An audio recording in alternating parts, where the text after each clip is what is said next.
Hey everyone, this is Chris, and you're listening to One Cross Radio. And today, before we get into the episode, I just thought I'd add a little context.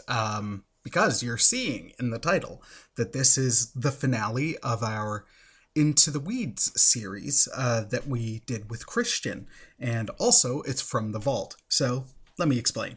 Back in January, after the book Light of the Jedi dropped, Christian and I decided to do an episode for it on our Then Into the Weeds series. But much like Star Wars Unmade, it kind of ended up buried under other episodes. There were some ones that were popping up that just seemed more timely to do, and other podcaster friends will tell you this sometimes happens. You'll record one, you'll know you have to edit it, and because you don't get to the editing stage right away, it kind of slips from memory. And after this, I believe Christian and I did 2 more Into the Weeds episodes, I think. And then we've since launched our own separate podcast, the Radio Arcade Podcast. So as I was looking through the vault a couple weeks ago, after I had found Star Wars Unmade, I spotted this wonderful gem of an episode. So I decided, hey, let's drop it. It's the only other vaulted episode, I think, from this year. Let's put it out there, and we will also wrap it as the official Into the Weeds finale, because last time we did an episode of Into the Weeds, it was just kind of, we decided after that we were going to do it. So I hope you enjoyed the Into the Weeds sub-series. I had a blast doing it with Christian, and he had such a blast as well that it made us decide, hey, we're going to do our own separate podcast where the tone can be a bit different and the topics can be different. I know some of them are frequently going to be the same, but just how they're done is a bit differently. And it allowed Christian to be much more hands-on with it. So I'm loving doing the Radio Arcade Podcast with him. But because we're doing that, we're both like, if we're doing a podcast together, that should be the focus. It doesn't make any sense to keep up Into the Weeds while we're doing that. So this is the then unplanned, but I guess official finale of Into the Weeds. We are talking about the fantastic novel that launched the High Republic era of Star Wars storytelling. We are looking at Light of the Jedi. Hope you enjoy, and God bless, my friends. Peace! Hey everyone, this is Chris, and you're listening to One Cross Radio. And today we are rejoined by my always fantastic Into the Weeds cohort, Christian. Christian, how are you doing today? I'm fantastic. I'm really excited to talk about Star Wars. Which, listener, I gotta say, I'm excited about this just because this has been a bit of a turnaround.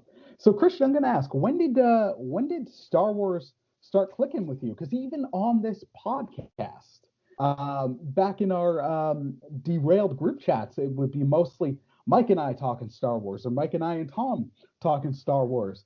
And Darko just peripherally tossing out pot shots because he's a ruiner of joy. Because he's smug and he thinks he's better than us. Because he's a serial killer and he's a psycho. Yeah, because the man is morally bankrupt. Who also released a fantastic EP that y'all should check out. Oh yeah, so Darko and George just released an EP called Soulbotic, Soulbotic.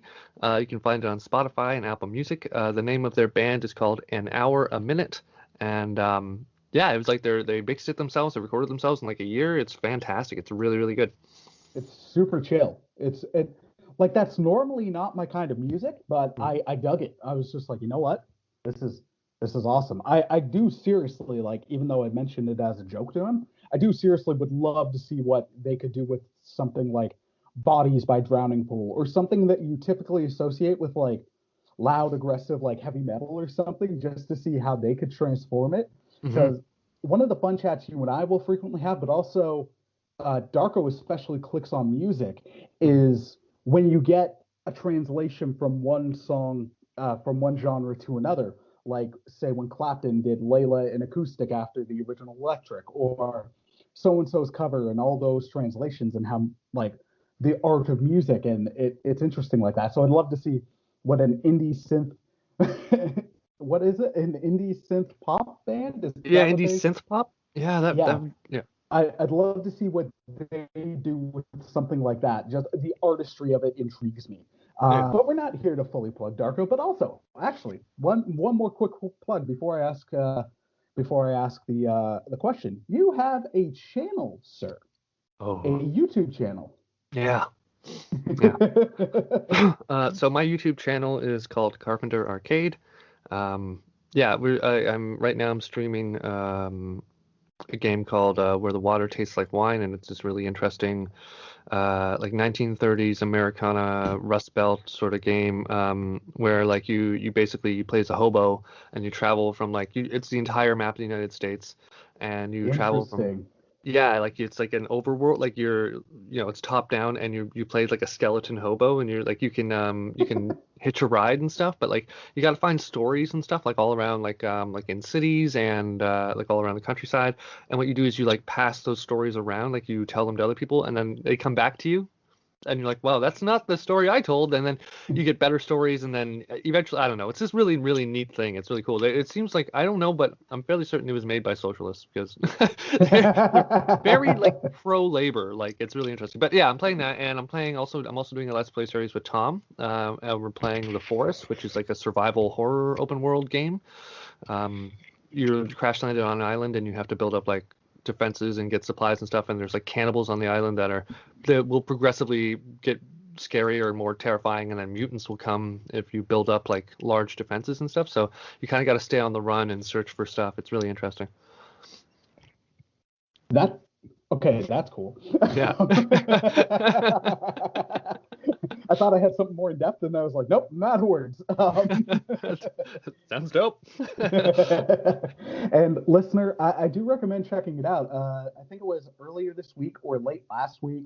I hopped on while Christian was streaming Jurassic World Evolution, and we had a total blast, just Oh yeah, it was laughing so and much fun. joking. Yeah, Oh like yeah. I love like I really want people to come in and just chat with me because it's so much fun. Yeah, it's really fun.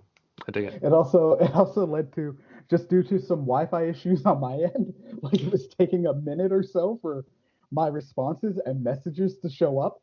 So at one point it sounded like I was really burning a close friend, and I was like, no, Oh I didn't yeah. mean it like that. Yeah, I was talking about a character in the game. it also sucks because like that's my memory's so terrible. So like I could say something and then 2 minutes later you respond to it. I'm like, what are you talking about, Chris? Like, what? And And then then I I'd have respond, and it would take like another minute for yeah, that to answer again. like, oh yeah, I said that. I no, yeah, I forgot. Yeah, it is. Some people it was like 30 seconds. Some people it was like a minute. Yeah, it varies.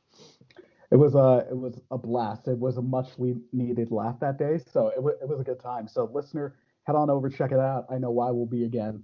Oh, that'd be Um, dope, man. Yeah, I really enjoyed having you on. That was fun. oh, dude, it was so much fun.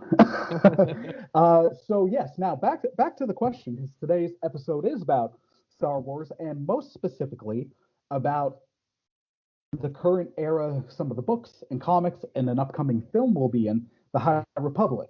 But like I said at the top of the show, we it took a while for Star Wars to click to you, and then it just suddenly happened. So what what's been, I guess, for lack of another term, your journey, your experience with Star Wars, and what was it that clicked the interest for you? Because it went from like, all right, I guess, to like, oh my gosh, I'm in. Okay, so my biggest issue with anything like this, like Marvel and stuff, is the lack of like permanence and continuity, or not lack Okay. of, but like the incredibly complicated nature of the continuity, right? Like what is like Captain America has been in like 80 different dimensions at once, and then also he's you know what I mean? Like it's insane. Like what is real? What's happened? So what one thing that happened with me was like, okay, so we had the Star Wars of our youth, and then we had the prequels and stuff, and we had the shows, and then the books. But like to me, a lot of it was like you don't know exactly what's canon, and some things might not be canon in the future, and stuff like that. So I was sort of very like, what's the point? Like I'll get invested in something, and then all of a sudden it's not quote unquote true anymore, right? And then Disney bought it, and they did like this whole revision, right? Like they everything they're like, okay, this isn't everything we can make from this point out is canon. like everything that was. Then they made a list of what wasn't canon, so it was very comprehensive. It was very like, okay, now I know what I'm supposed to read, what is real, what isn't real, so I can get invested, right? Right. Um, and then between that and like lockdown and also like their plans to just I'm like, oh, okay, now we have shows coming out, we have books, and and it's all canon, and I'm very like, whoa, this is so cool. Like it just seemed very, very dumb to get your hopes up about Star Wars before Disney bought it. Like not dumb, but like it seemed like ill-advised, right? Where it was just kind of like, who knows what's going to happen in the future? Are we going to get new movies? Are we going to like, the ones we got aren't that great, and there's not really a lot of media around it to sort of fix that issue.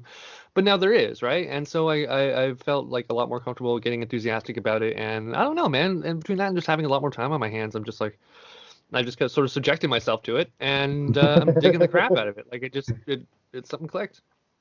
Fair. I will say now, I know some people who will automatically take issue with it doesn't matter until Disney. Like no reason to get I your hopes know, up I know.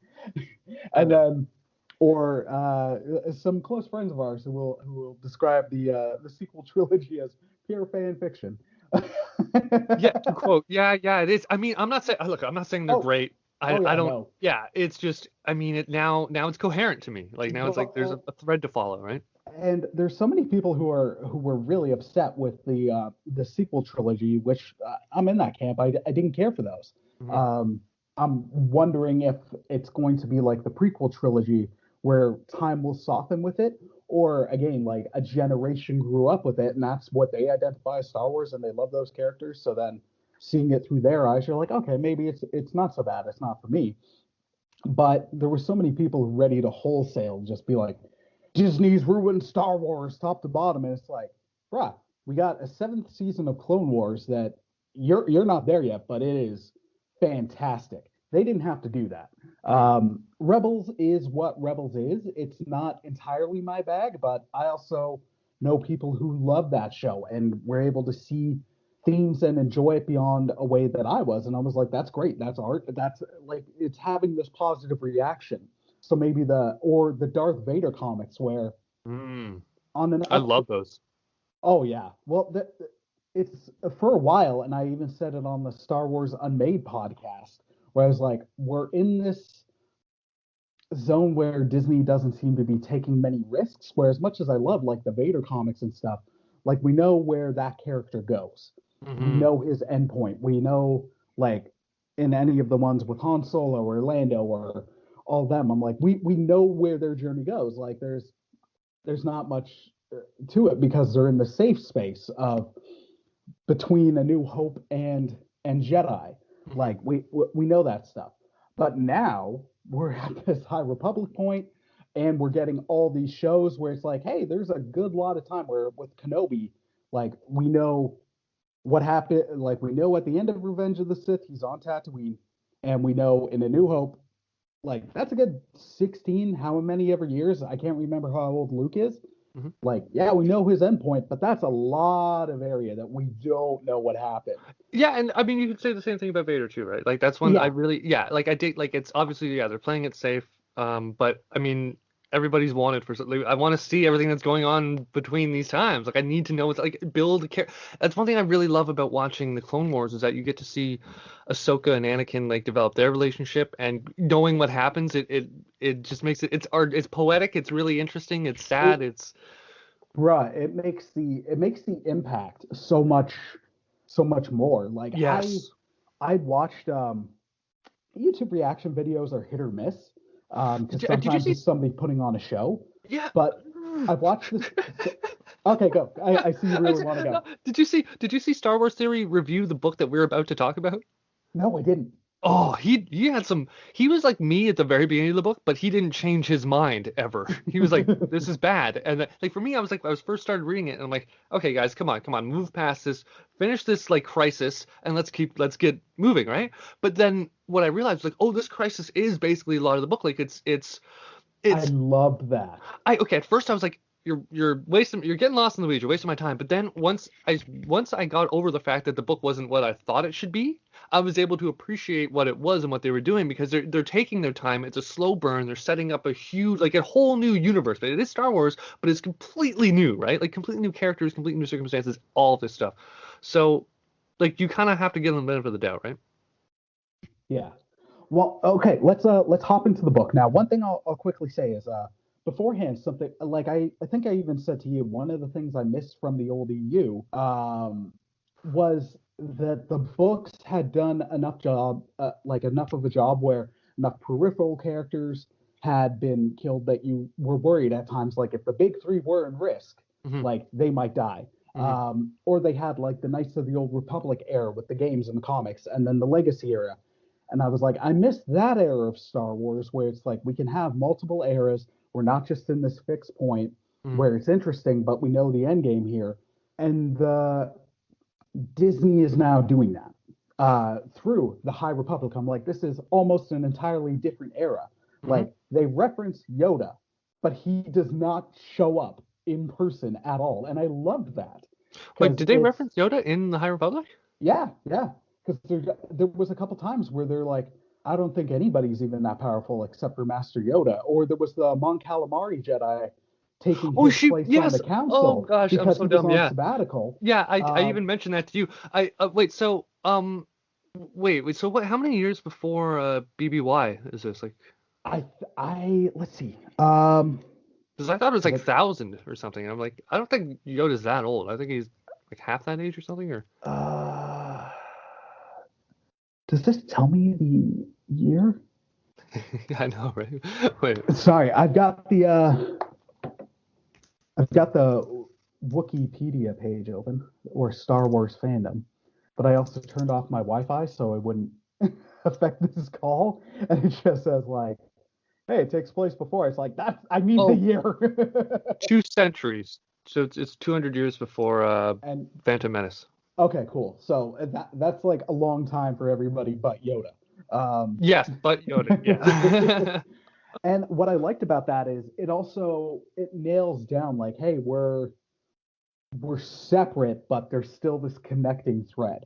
Um, Yeah, and even one of the not like the antagonist, not Marshawn Rowe, but what's her name? Santeca, Mari Santeca, I think. The woman he uses yeah. to find his, she's related to Lor Santeca from the most recent trilogy, right? Which is fascinating to Yeah. go like to have like that connection. I really enjoyed that. I was like, wait a minute, wait a minute. Isn't there Santeca in there? Are they related? That's so cool, right? And then you go and you're like, and it's all canon now, so it's not just some random association, right? Like this Yeah, writer yeah. happened to use it because they felt like it would be cool, but we don't know for sure because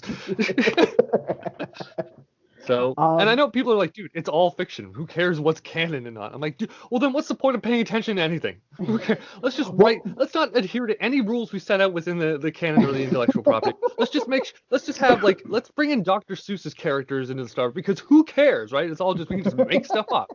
well, I don't know. also this is something you and I did talk about. I'm like, Yeah. what with Star Wars and other stuff, like it's fun to care about and get Yes. intensely interested because Mhm. also it like, and it's not a knock against the art or all the work people put in, but in the end, in the grand scheme of things, it doesn't matter. And I don't want to say that harshly, but Mhm. it's not like we've got so much going on politically and heavy stuff in real life, and we're not going down that rabbit hole. We're not going Yeah. into those y- weeds today. Yeah, but if you But bring, yeah, this is something you can get invested in yes, without the weight and without the negativity. It's just like, absolutely. you know what? This is something I can care about, but it doesn't have to have like this burden on my soul.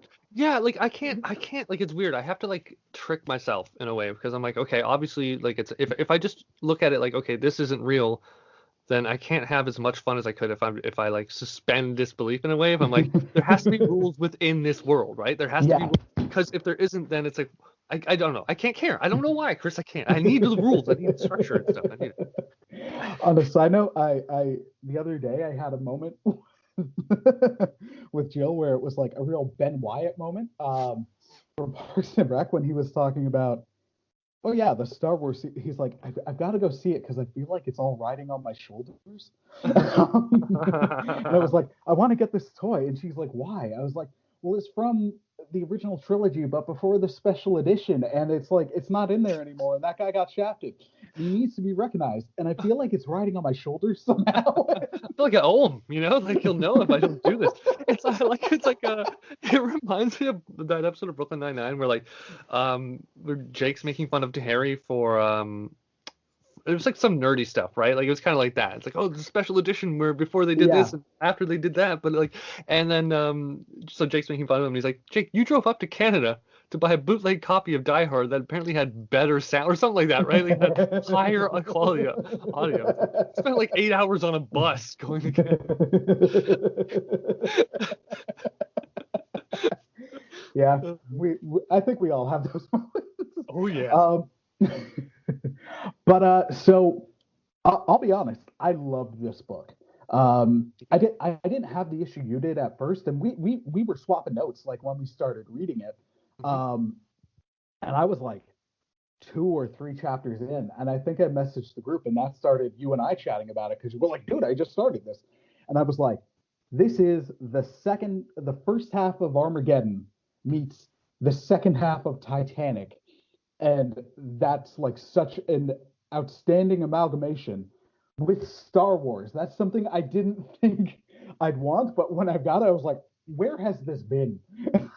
Yeah. I think okay, so like I think my issue was like it's interesting, like because they're setting everything up, right? So there's always going to be this feeling of like apprehension of like, okay, come on, get me attached to these characters. Hurry up and get me attached. Like make me care. Hurry up. And then when they're not doing it, so it's sort of not fair on them to put that like that sort of like that anxiety onto the books. Just relax, man. Relax. Take it as it is. You know, judge it for what it is, and then you know, I mean, if you like Star Wars, give it the benefit of the doubt, right? Be charitable. You know. And it's like to me that was such a hooking way to intro the book because my previous experience with a lot of Star Wars stuff, because Star Wars is cyclical, I can't think of another book series from them that started with a disaster. I almost said like a natural disaster, but it wasn't. But it was in a way being treated like such because you didn't know what hit the spaceship, and you didn't know for a good couple chapters that it was the ship. It was just stuff flying through hyperspace and like coming out of light speed right before it hits something. So all that velocity, you're just like, what is this? Yeah, the nature of it was as if it were a natural phenomenon, right? Like it's like, okay, who cares how this started? The effect is the same. Let's exactly fix it, right? Let's prevent this.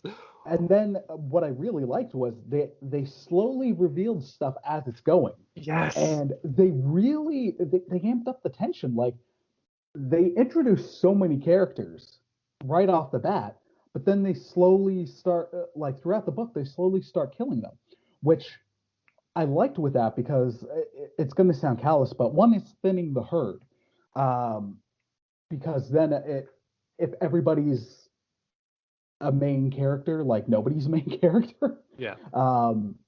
Unless like you can do ensembles, but this would be like an ensemble of 35, and it raised that tension because you're like, like not everybody here is going to make it through. So then that lets you know, like, okay, there's going to be certain characters who you should attach to more. And what I really dug with that was there were characters that got developed more, but there was nobody who was like, they are the primary character with a capital P. I kind of feel like Avar Kriss did fulfill that role. Which one was it? Oh, wait, who was Avar Kriss again? The lead female Jedi. She was the one who saw the Force as a song, which is dude. I gotta say two things. I really really dug when so it was very interesting how. Like I thought the crisis itself was interesting because you have this like brand new republic and it's like fledgling and it's trying to get its ground, right? It's trying to get its footing in the galaxy, and then you have something where it's like, okay, the everything that the growth and the existence of the republic is predicated on is the ability to move through space, like move through like light speed. I can't remember what they used. Hyperspace. Hyperspace without being destroyed, right? But Yeah, now all of a sudden something that they thought was physically impossible happens, and not only does it happen, but it leads to a catastrophic event that kills billions of people. yeah. Like that, come on, man. Like how can you not like the stakes are so high? How can you not be interested at that point, Well, right? Like exactly. And it was different from it wasn't like a force of people bombarding things. It wasn't like the Sith have returned or an empire is uprising. Like yeah. it's a borderline natural disaster. Yeah. And like yeah, Avar Kriss will say she got her time to shine. Yeah. But it wasn't like hey, this is a primarily Luke Skywalker book. No, no, Like no. Yeah, no, there was no main protagonist. Yeah. Loden Loden Great Storm? Great Storm, Yeah. who I jokingly called my Russian Jedi. who, he was my favorite, but he wasn't also like the primary antagonist. Like No. I like that they built up so many characters, but in the way where you're interested. But when the other deaths happened, it made you fear that, oh wow, like seems like so many people are fair game. Like Mm-hmm. even at the by the midpoint of the book, maybe it was, or right before the second act, when they actually avert like the main planet from being destroyed, Mm-hmm. there was a you felt like they might fail because they tried and then they failed, and it's like it's this last ditch effort. And you're just like, oh man, are they gonna fail? Like, what an intro that would be. But you Yeah. still got that effect with all like the planets being the moons being destroyed and the satellites and other Jedi dying, and then throughout the book you're like, oh man, this is wide open. Yeah, I love it. I really like they did a very good like okay, so I really liked how they sort of extrapolated the Force and like how like I don't know if this has been it had been introduced in any other property before this, but they really I think it has, but like it's been alluded to, but not really emphasized or explained, wherein every Jedi sort of interacts with the Force in their own unique way, and they interpret it in their own way. So which leads to like some Jedi's having different abilities than others simply by virtue of the Right. fact that they interact with the Force in that way. Like, and for Avar Kriss, um, like she was obviously like the big, like she was the OP in this book, right? But like what the two things I found cool about it is so she would listen to the Force and hear it as a song, right? Which allowed her to basically call and call on all the other Jedi and coordinate with them, coordinate all their force powers, right? One thing that she did do is like I can't remember why she did it, but I found it so cool. Was she would like she meditated and she had her lightsaber in front of her and it was on, and then it would start spinning and it would start spinning so quickly that it would make a melody, right? And like Yeah. that, I don't know how that helped her in some way, but like I'm just like it's I don't understand it, but it's awesome. It's I dig the hell out of it. But yeah, it was, and I really liked what it was Loden Greatstorm. I can't remember his Padawan's name though. I really liked their Yeah. relationship though. It was very like, dude, they did such a good job of getting you attached to the characters, regardless of whether or Yeah. not they were going to die, right? Like it was, oh man, yeah, I liked every character, even the enemies. Like even though like I liked them in the sense where like they made me dislike, they were meant to be disliked, and I'm like, I like that. I like the fact that I don't like them because that means you did your job, right? You wrote them properly. Well, Like, yeah, that's the thing. So many. Who was I? It was after watching I think Wonder Woman hmm. earlier this week. I was just kind of like, Talk we're, about we're we're not diving into it. I'm not having this conversation Yeah, with no, you. no, no, no, no, no, no, no, no. I'm not either. I was just trying, like, I was just Nobody saying, should like, have this conversation. I miss, I miss at points where it's like the villain is the villain. Yes. It's they didn't take a sympathetic angle with any of them, with No. any of the Nihil, and I love that because it's like, okay, you might start to understand them more, Hmm. but they're not trying to make you sympathize with them. These are still terrible people making terrible decisions because Yeah. they want power. Yeah. Or Like with Marshawn Rhodes, like I understand why you're doing the things you're doing, dude, but I cannot defend them, right? exactly. Yeah. It would like you can well round your villains, but it doesn't it like to liken it to something else. It's Thanos. Thanos was well rounded, but Hmm. he was not a sympathetic character. You could understand his motivations, Yeah. but you're like, at the end of the day, you're committing genocide. Like, Like that's not a defendable crime. you're literally committing the definition of genocide. And so that's something I really appreciated. Like they're not like I'm evil, so I'm doing evil for evil's sake. Like they're doing terrible things, Hmm. but it's not like mustache twirling or anything like that. It's like, nah, we're inspiring fear by doing all these awful things, but it's not lame. Yeah, that's all. Well, yeah, because like when you look at the Nihil, right? Like I think it's really interesting that they're basically just your average, not your average, but like there's just another band of marauders out in the Outer Rim, right? Yeah, And Marshawn Rowe, like they have this very like they have a unique hierarchy, which was basically designed by Marshawn Rowe's father to keep everyone in line and to keep him at the tippy top, right? Which is like I'm like that's interesting. That's unique. That's fascinating. I dig that. I like their the language they use. Like it's sort of culty, like storms, strikes, yep. all that stuff. Like that's really interesting.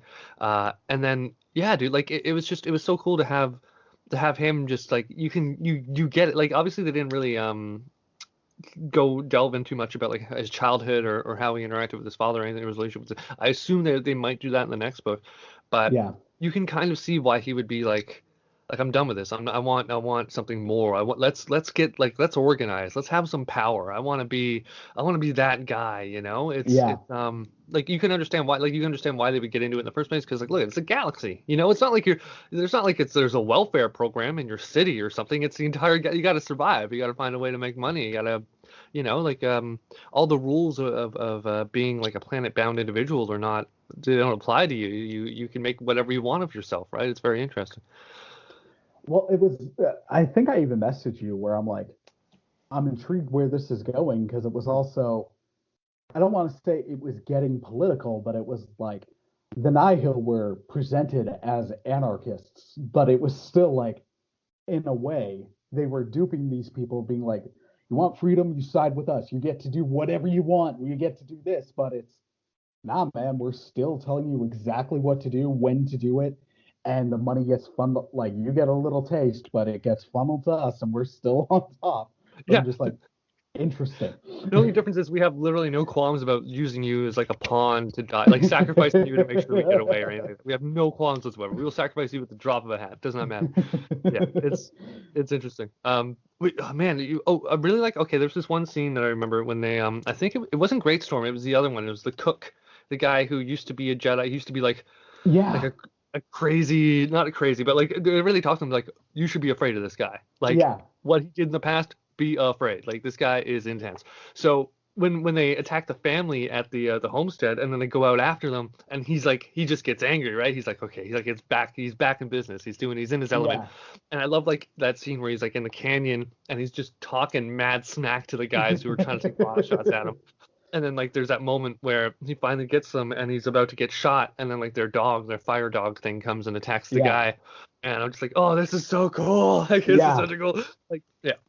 It did like this book did so well in establishing characters and who they were, and yet also leaving you wanting more. Like Marshawn Rowe, you want to know more. And Yes. what like other mediums or projects, comics, books, whatever, Star Wars, especially now in the age of streaming, or where we can get answers like that, we can get new media like that. Something that sometimes happens is you rush into stuff. And I appreciate the fact that this book didn't do that. Like they didn't resolve the crisis until like what, chapter 16? And then Yeah, it's like even halfway through. and then even then it was still happening just on a smaller scale throughout the galaxy, which added a lot of intrigue. And you're like, wow, we're not rushing. We're also not stopping to, like in a way you're stopping to smell the roses, but it's not like you're not dragging your feet. The pacing was excellent because Yeah. Once I got on board with it, I was surprised that I was like it was one of those things like okay, it was one of those things where like you're playing a game and you expect it to end at a certain point and then yeah, it does what you expect it to do, but you're only halfway done and you're like this is the best game I've ever played in my entire life. Like this, there's a game called Days Gone, and it's a zombie game, and it follows like a lot of the rubrics that you would imagine it would follow given the zombie apocalypse. But it's like at one point you think it's going to end, and it keeps going, and you're like, oh man, it keeps going into the venue of like no zombie apocalypse property has ever followed it to this conclusion. They always stop before this, right? But they kept Yeah. going, and you get to play it, and it's just I was so impressed. I'm like, this is the best game I've ever played. This is the best zombie story ever. Like, did they get to a point where like you have settlements with armies and stuff? Like it goes from like the very beginning of it to that, and you play the whole way through. It's amazing, Chris. It's so cool, and I really dig that. To echo that, Yeah. I recently watched. So I forgot how much I enjoyed this movie. It's called K-19, The Widowmaker. It's a Russian sub movie directed by Catherine Bigelow, starring Harrison Ford and Liam Neeson.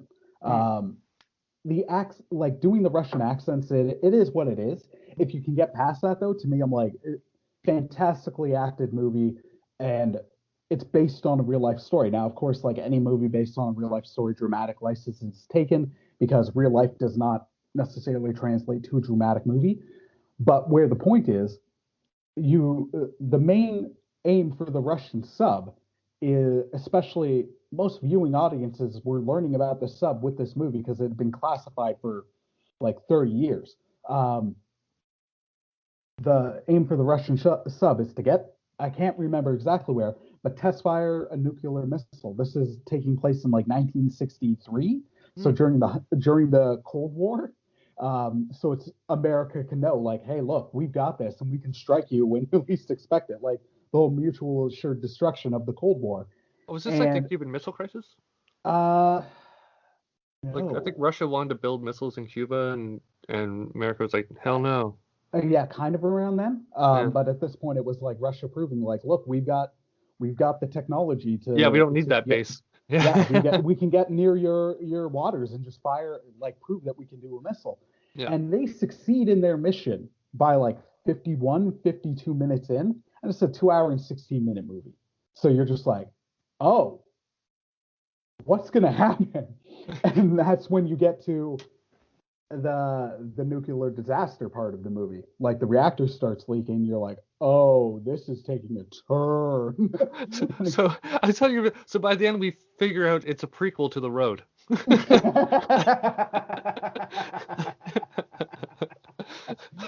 It's You just like you see like the nuclear, like it's about to like it lands in the background, and then it just like it pans back, and then you see like Viggo Mortensen look like up from his paper like what the heck, and his son's like, Dad, what was that, and then it just rolls credits. Gosh. That movie I was would actually, crazy. someone should make that fan edit. There's certain times where I'm like, I'm desperate for a fan edit of something like that, like a crossover you didn't need to know. Oh, Or one time I pranked my mom. We were watching The Incredible Hulk, like the Edward Norton Marvel movie, and there's a point where he jumps out of the helicopter and he's hoping he'll turn into the Hulk. Like this is after he's taken the serum to maybe like stop it from happening. And then because he falls and he lands on the ground, and I knew how many times to press the skip button. I quickly pressed skip enough times to get to the credits. And my mom was like, "What? That's it?" that was the worst movie I've ever seen. Just like and I lost it. I was like, 40-minute okay, movie? wait, let me get back to the scene. It sort of reminds me of like those memes, those Skyrim memes where like they'll show something and like the guy like fall over or get knocked out and he wakes up and he's on the Skyrim like he's on the cart and they're like, hey, you've been out for a while. Well, there's a popular subreddit, prequel memes, and one of them is just like finishing the story so quickly, and it's like, I don't have one in mind, but it would be something that would wrap up the story of the movie, and then the next panel is written and directed by George Lucas. So yeah, this book's pacing was excellent because you're thinking the main story is going to be about this disaster, and then they resolve it, even though it's still ongoing. But then it's like, hey, we're actually building up to the stuff with the Nihil, and the book does a great job of subverting your expectation. Because I was even messaging you. There was times with the stuff with the Nihil where I'm like, oh man, okay, so are they going to introduce this, like this aspect? Is this guy going to do this? But then he doesn't, but it still makes sense within his methodology.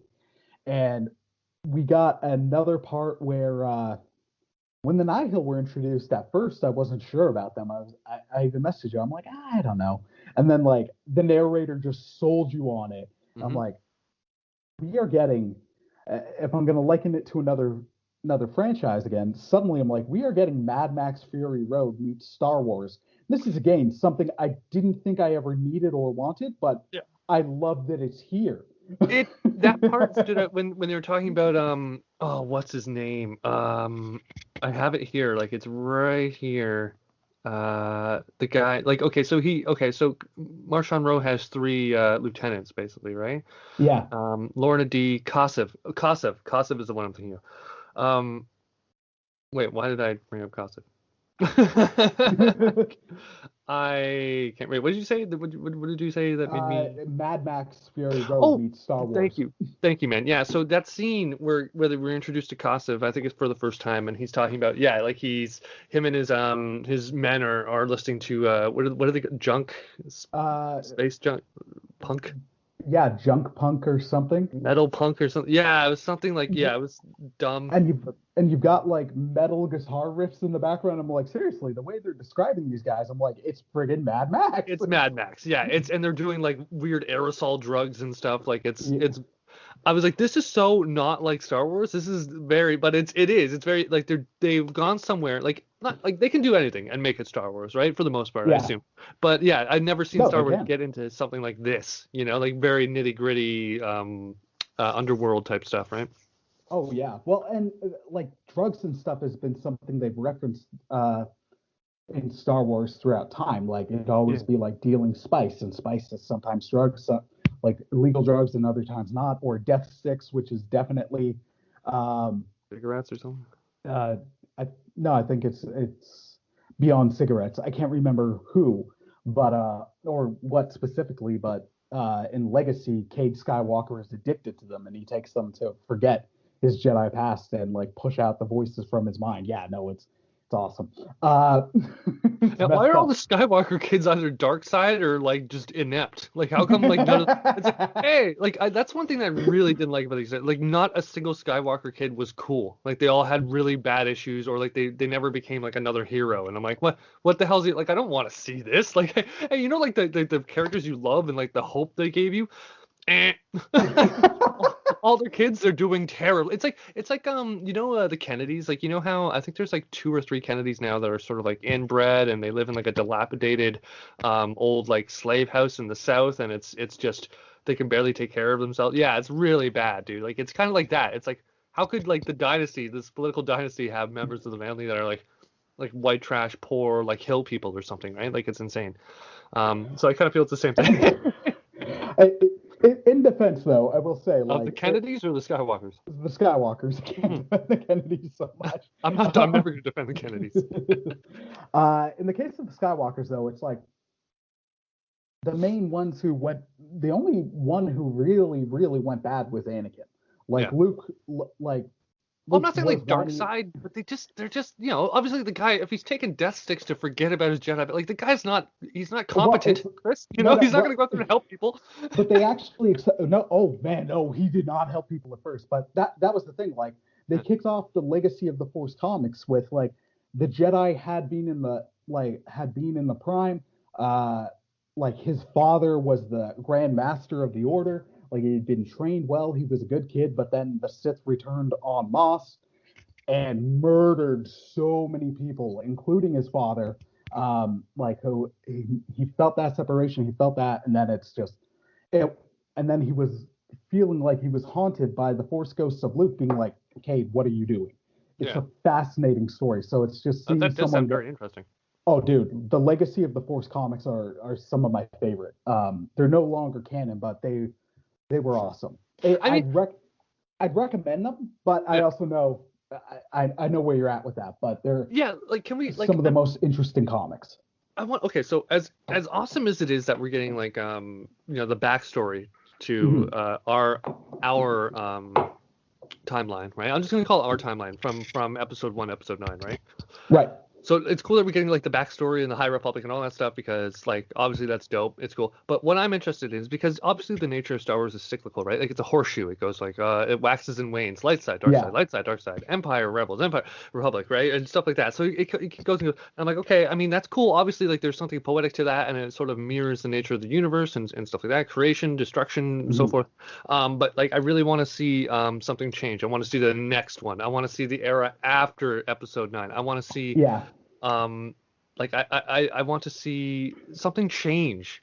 You know what I mean? Like I mean you could even yeah, like I don't want it to be a constant rehash of the waxing and waning. I want people to realize and sort of get out of that cycle, Yeah. right? Like Well, so they did do something like that in the old expanded universe. mhm.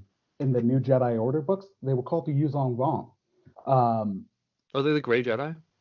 no, no, they were an extra galactic force. Extra galactic. Um, yeah, outside of the known galaxy of Star Wars Oh, okay. So in the universe, but not in the within universe. So that, galaxy. like, so What's the name of the galaxy that Star Wars takes place in? I can't remember. I but there's the unknown regions, which is Hmm. like that's the edge of unexplored space. Like we don't have hyperspace routes through there. Like it's shady and all that stuff. And Yuzong Vong came from beyond there, um, and they were not immune to the Force, but they had been separated from the Force. So they like traditional Force powers didn't necessarily work on them. Hmm. They hated droids and machines. Like all their ships were biomechanical. Um, It's they crazy. yeah no yeah they were debatably too drawn out. Like the new Jedi Order was like 13 books. And I know at points it tested people's patience, but I love what they represented, not necessarily the full on execution, but it was like, okay, we need to do something different. Um, and then it makes you appreciate the like what had also been there.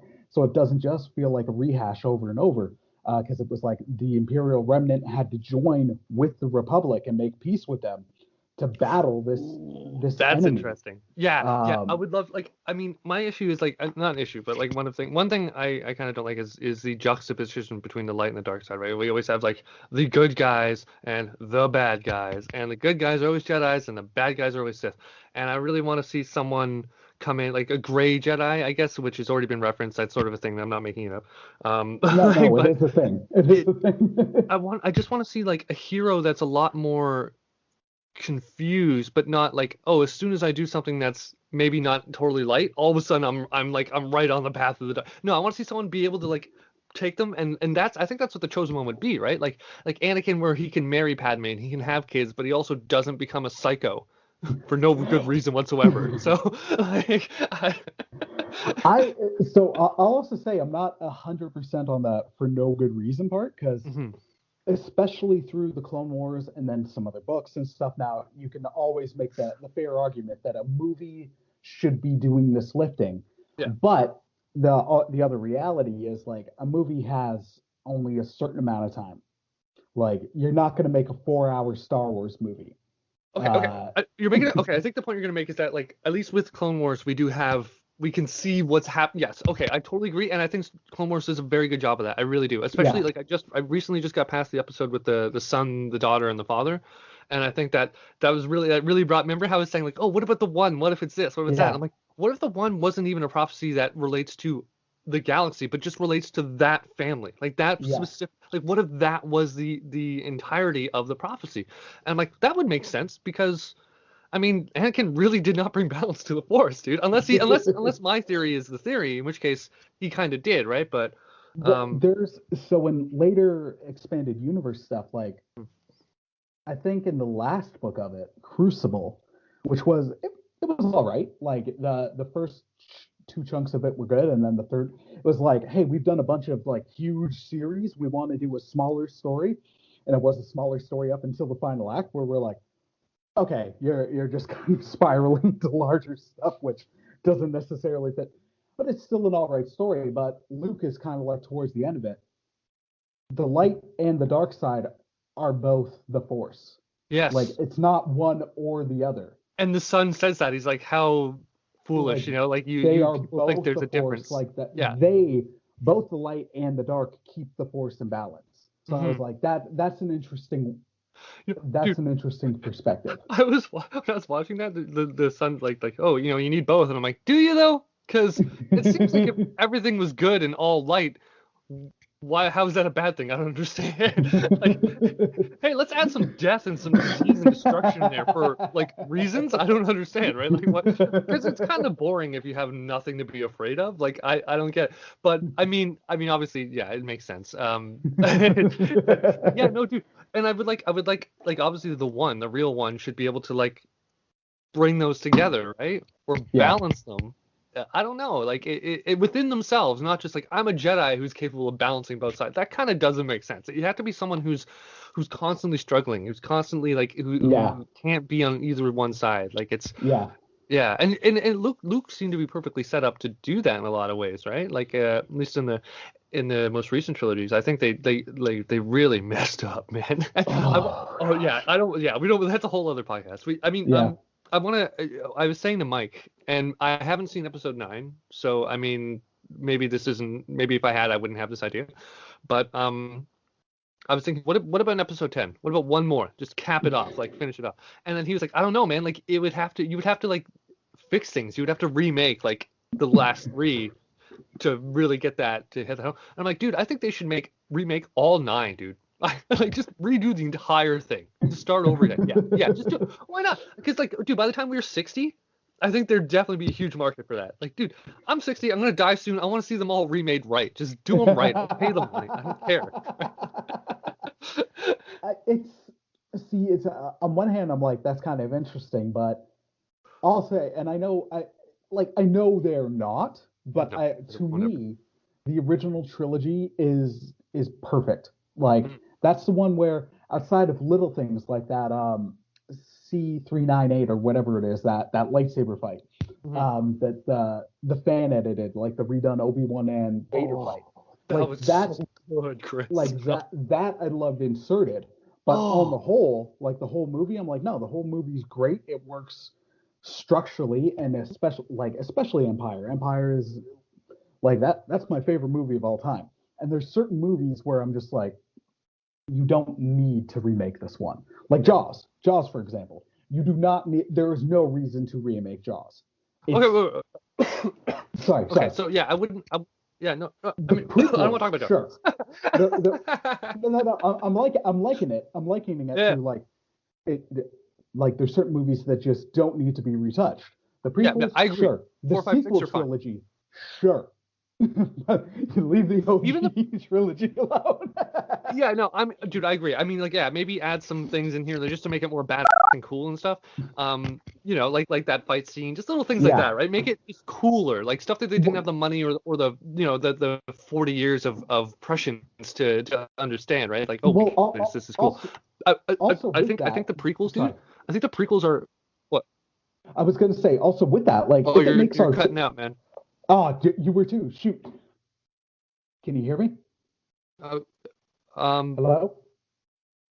Yeah, I think so. Okay, cool. Also, if it makes artistic sense to throw it in, sure. Like that lightsaber fight, like you and I had a good like long 5-minute conversation about it. Like it lines up with Anakin and Obi-Wan's story. That would be the kind of fight that they would have, where they couldn't do that back then. But now they can. So that inserting it, just that makes sense. It's not just like, oh, suddenly the old man is doing flipsy doodles. It's no, he wouldn't. He would have still been training Vader. Would still be this rage filled at Obi-Wan. Like it would make story sense that the lightsaber fight would be like this, and it would enhance that portion. It's not just oh, I'm redoing it because I want to. No, of course not. I mean, no. Obviously, like there was a reason to do that, right? And it was so much better than the original. And like we have like I mean, in terms of like old man jumping around. I mean, Yoda, you know. But I mean that's but no, I think like yeah, you could like add certain cool stuff into the 4, 5, 6. I think 1, 2, 3 needs to be like heavily revised and changed, like Yeah. the art style, the sets, dude, the acting, the script, like anything with Jar Jar, like Jar Jar Binks has to be gone at all. Like maybe don't even talk about Gungans. Like maybe show like a scene or two. There, Gungan's gone. You should look up. Yeah. If you can't find it, let me know. But there were some fan edits of the prequels that I watched that they were called the anti-cheese cuts. They made them substantially better. Um, like Jar Jar's audio was taken out and it was put in a subtrack. So some of his more goofy elements were just trimmed out. Some of his like just what he said was flat, not goofy. And all that being said, like poor Ahmed Best, thankfully he's being treated much more kindly by the fans now because things got dark. Um, I'd love to see people treat like as much as we love Star Wars and we can talk about it for like an hour. At the same point, like fans, let's not bully actors for taking roles and treating people terribly and turning them into the butt of the joke. Like Yeah, we, like we, we let's can say that have our issues with how it's written, but that yeah. doesn't mean we go to the actor or even the script writer and be like, "You ruined this and you ruined Yeah. my life and my Well, enjoyment." Like, let's say that like calm down. it's fine getting let's just say for the sake of an argument, even though this is not true in any way whatsoever, that it's fine to get that angry about an intellect like a fictional thing. Like for one, let's just assume that okay for one to get that fictional property. Now, even then, it doesn't give you like the excuse to go and attack the actor who didn't make any of the decisions around the character. They just played the character. Go like and obviously Exactly. like between like the fact that I assume most people do that realize that they're pathetic for getting that angry. So and they also realize how powerless they are to actually get in contact with the people who made those decisions. So they're just going to attack the actor. Like that is so sad and gross and pathetic, dude. That's lame as it's not a morally defensible position. Seriously, um, grow up. Yeah, now, Jar Jar now, sucks. now, before we move on to wider Star Wars, Yeah. I think this topic is an interesting one, and there was something that happened not too long ago that I wasn't aware of, but even you mentioned earlier, Star Wars Theory, Mm, um, where they did a reaction video mm. to spoilers, the Luke reveal in Mandalorian, Yeah. and the dude like teared up, Hmm. and then someone from Disney from the Star Wars writing team like mocked him or something, right? Something Hidalgo, Gerard Hidalgo or something. Yeah, he was the creative community director or something like. Wait, let me just so that we're not just making stuff up. Yeah. Um, Hidalgo, Star Wars theory drama. Pablo Hidalgo. And he is somebody. I can't. They're not telling. But yeah, he's pretty high up. He's like the community director or something like that. Like, he's like the guy, like the last guy who shouldn't be making fun of anyone for having an emotional reaction to the property, for whom he is the steward of, right? In a lot of ways. So, um, Like yeah, yeah. like and the point of this part isn't to necessarily be like, look at Hidalgo, he bad, but it's just kind of like But that. he I is. think. Well, And you'd be correct to do that, yeah. But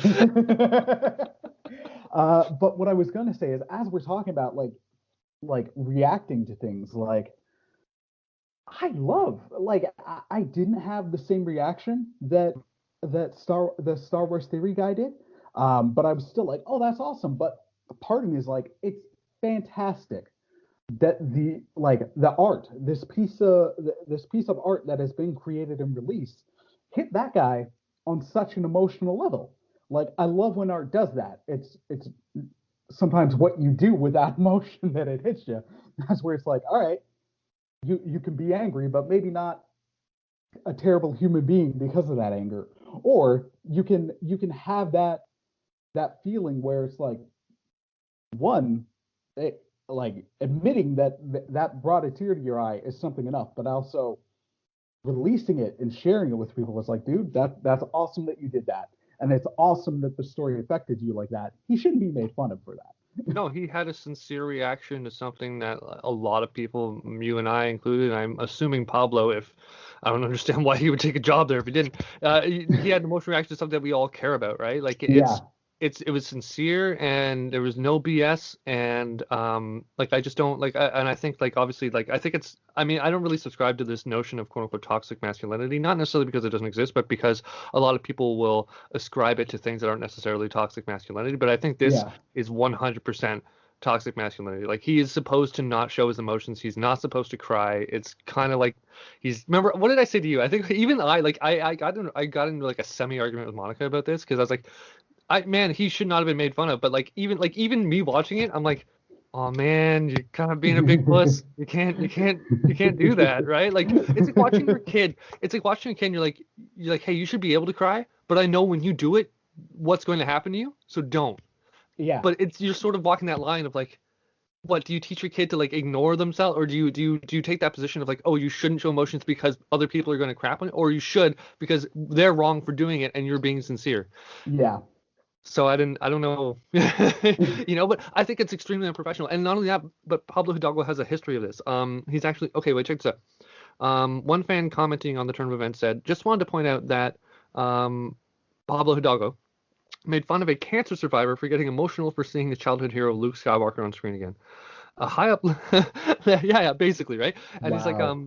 yeah, another user who is also not a fan of Hidalgo pointed out that this is not the first instance of toxic behavior from the Lucasfilm executive, saying, sadly, Hidalgo has been trolling fans who actually care about Star Wars since Lucasfilm was sold.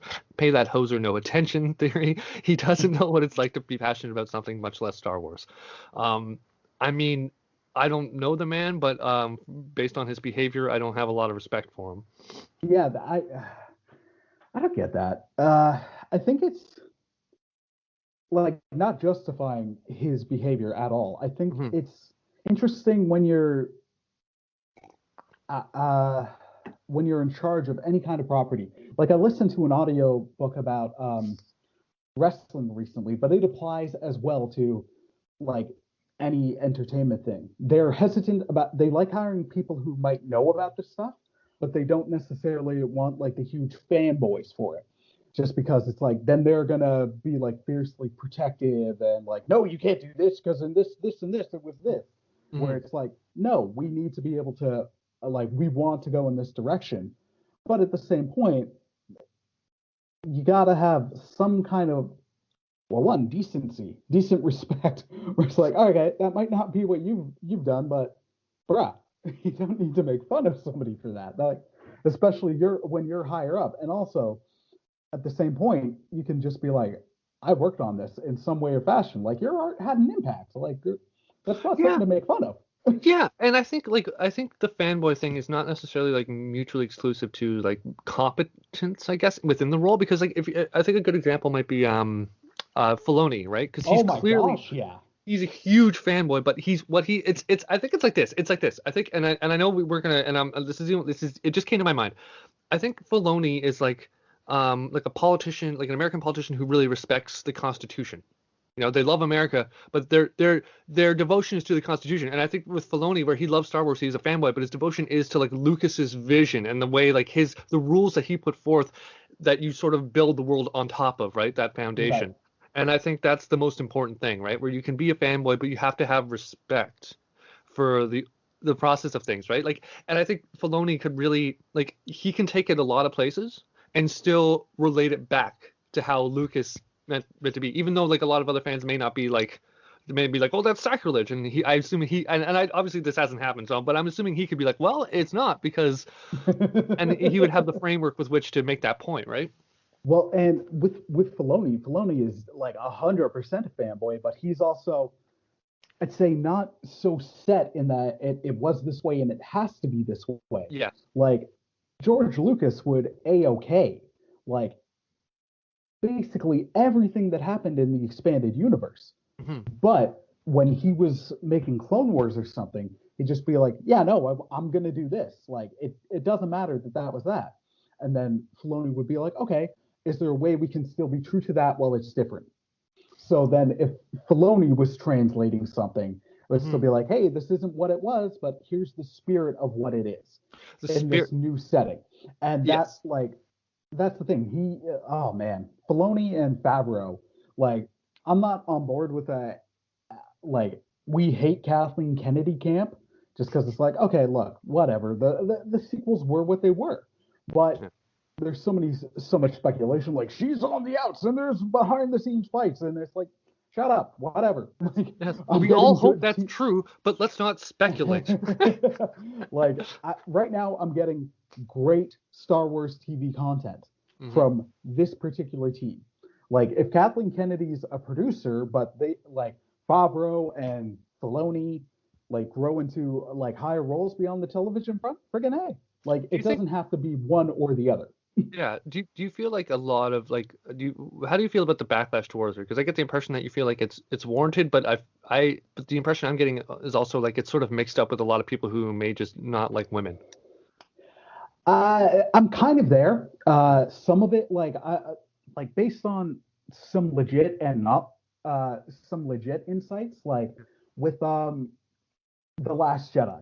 Like the Last Jedi was going to be very different than what it turned out to be, Hmm. because it had a pre-plan. But then the idea was like the producers and Kennedy in particular liked some of the politics or some of the more real stuff that Ryan Johnson wanted to insert, and because they agreed with that more, then they're like, hey, make basically like do whatever you want with this flick.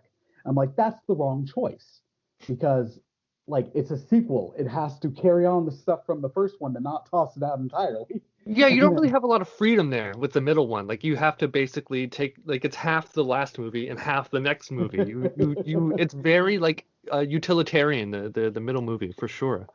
and it like each part of a trilogy has a role to play, and Hmm. that's why out of all three of them, Rise of Skywalker has like I give it the most leeway, and it's the one I'll watch the most because Wait, I'm like is that the it. first or the last? The Is it? third. See, like, and I just want to be about that. Like, with the first one, you had time before it, and then with the last one, you have time after that. So that's space that you can have to like make changes or change. But the middle one, dude, it's right after the last one, right before. Like, you can't just be like, hey, here's a completely like new story that has nothing to do with either movie. That's Yeah, going to take out the majority of this movie and not explain anything from the last or the next one in any way whatsoever. So we're like, we're that's gonna we're gonna take the stuff that we set up in the first one and just toss it away like it doesn't matter. Where it's like, what?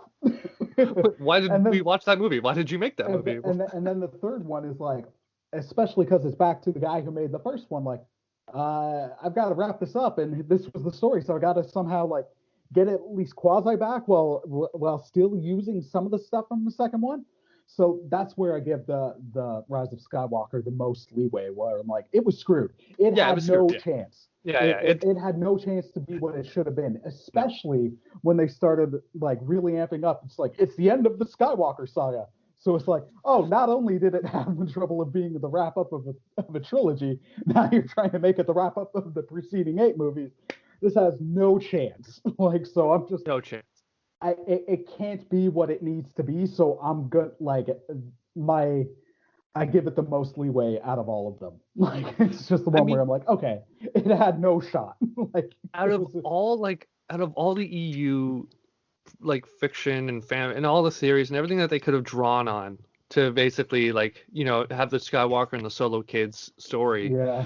they used like the worst version they could possibly come up with like Oh raving man. how like it's so bad, dude. See, Oh, it's dumb. I actually don't hate the Ray being a Palpatine thing. I don't hate that at all. I To mean, me, it makes sense, but it's not as it, cool as like to me that was really intriguing. It was something where I'm like, wow, I did not see that coming. Like that, I got to give them credit for that. That was a twist that I didn't see coming. There were so many theories about whose Ray parents were. I can't even think of Palpatine cracking most people's top tens, like yeah. let alone top fives. Okay, the whole Palpatine thing, okay, it made sense. It was cool. It made sense, like especially given everything we know about Palpatine, right? And his cloning and all that stuff. Like all that makes sense. I need to. No, go, I need go. to say, I think okay. So I feel like there maybe should have been a trilogy before the last trilogy, right? So you can actually see like Ben. Like the grow, like I don't know, dude. It just seemed like kind of lame. Like all of a sudden, Ben's this really bad, like Oh yeah, Darth no, Vader one. dude. Yeah, it was all just sort of like I'm just come on, man. Uh, Like either either keep the Skywalker saga going till I die, or finish it up right, you know? Well, that's the thing. Mike and I disagree. I will say I'm on the side of the camp that Can we The spend the Force next half Awakens is a hour New Hope talking rehash. crap about Mike and how he doesn't like the Clone Wars series? Like that is ridiculous. What did his parents do? Like obviously, like oh, dude.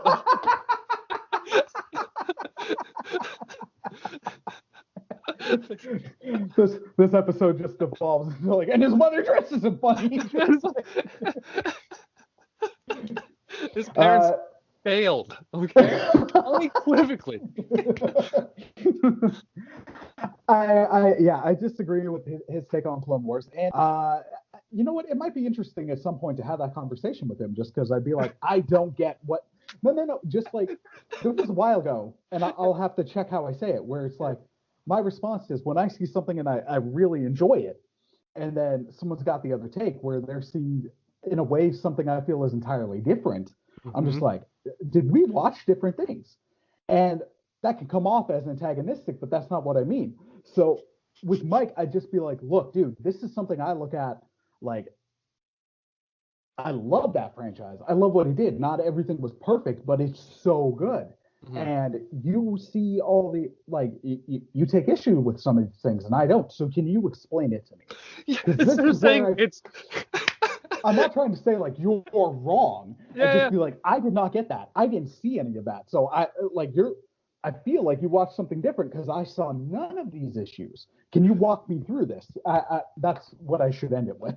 Yeah. Well, I mean, we like watch even different things. yeah, even just being like, well, what do you mean, man? Break it down for me. Like, not Yeah. even being like, I don't agree with you. Don't even bring that up yet, right? Just like, can you just explain yourself just like a bit better? Yeah, because Mike will come in and he'll just get like, and I'm assuming it's because, like, okay, so the way he comes in, he'll say, and because we like it, he just offers these like non-critical. He's like, it's crap, it's garbage. It's like, okay, dude, we got to be like, obviously, like we like it, so like that kind of ticks me off a bit when he says that because it's like, dude, that's not an actual criticism. You're just like throwing slander at the show, right? I think it's the fun trolling that we'll do to each other.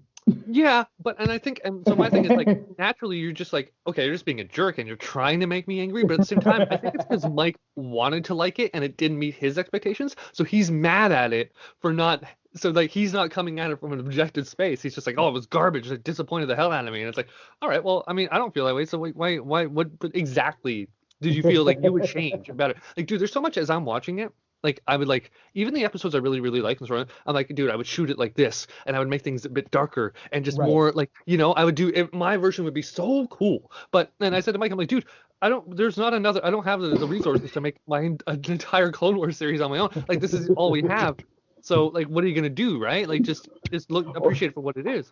The resources or the intellectual property rights to do so. No, I mean, I could do it for free, right? Not sell it and just have it for me and you and Tom and stuff. And hey guys, hey, I made a whole 7, like 8, 9 years worth of a digital cartoon for us. Well, I voiced everyone myself.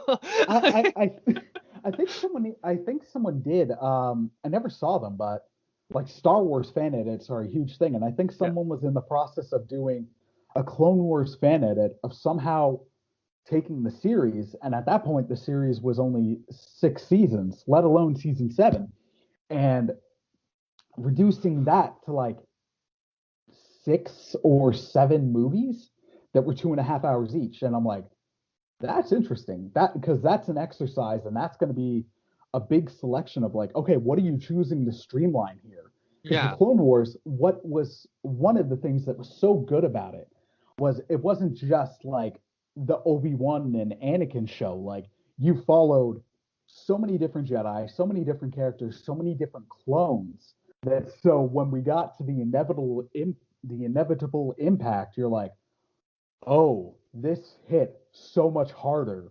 than it did before.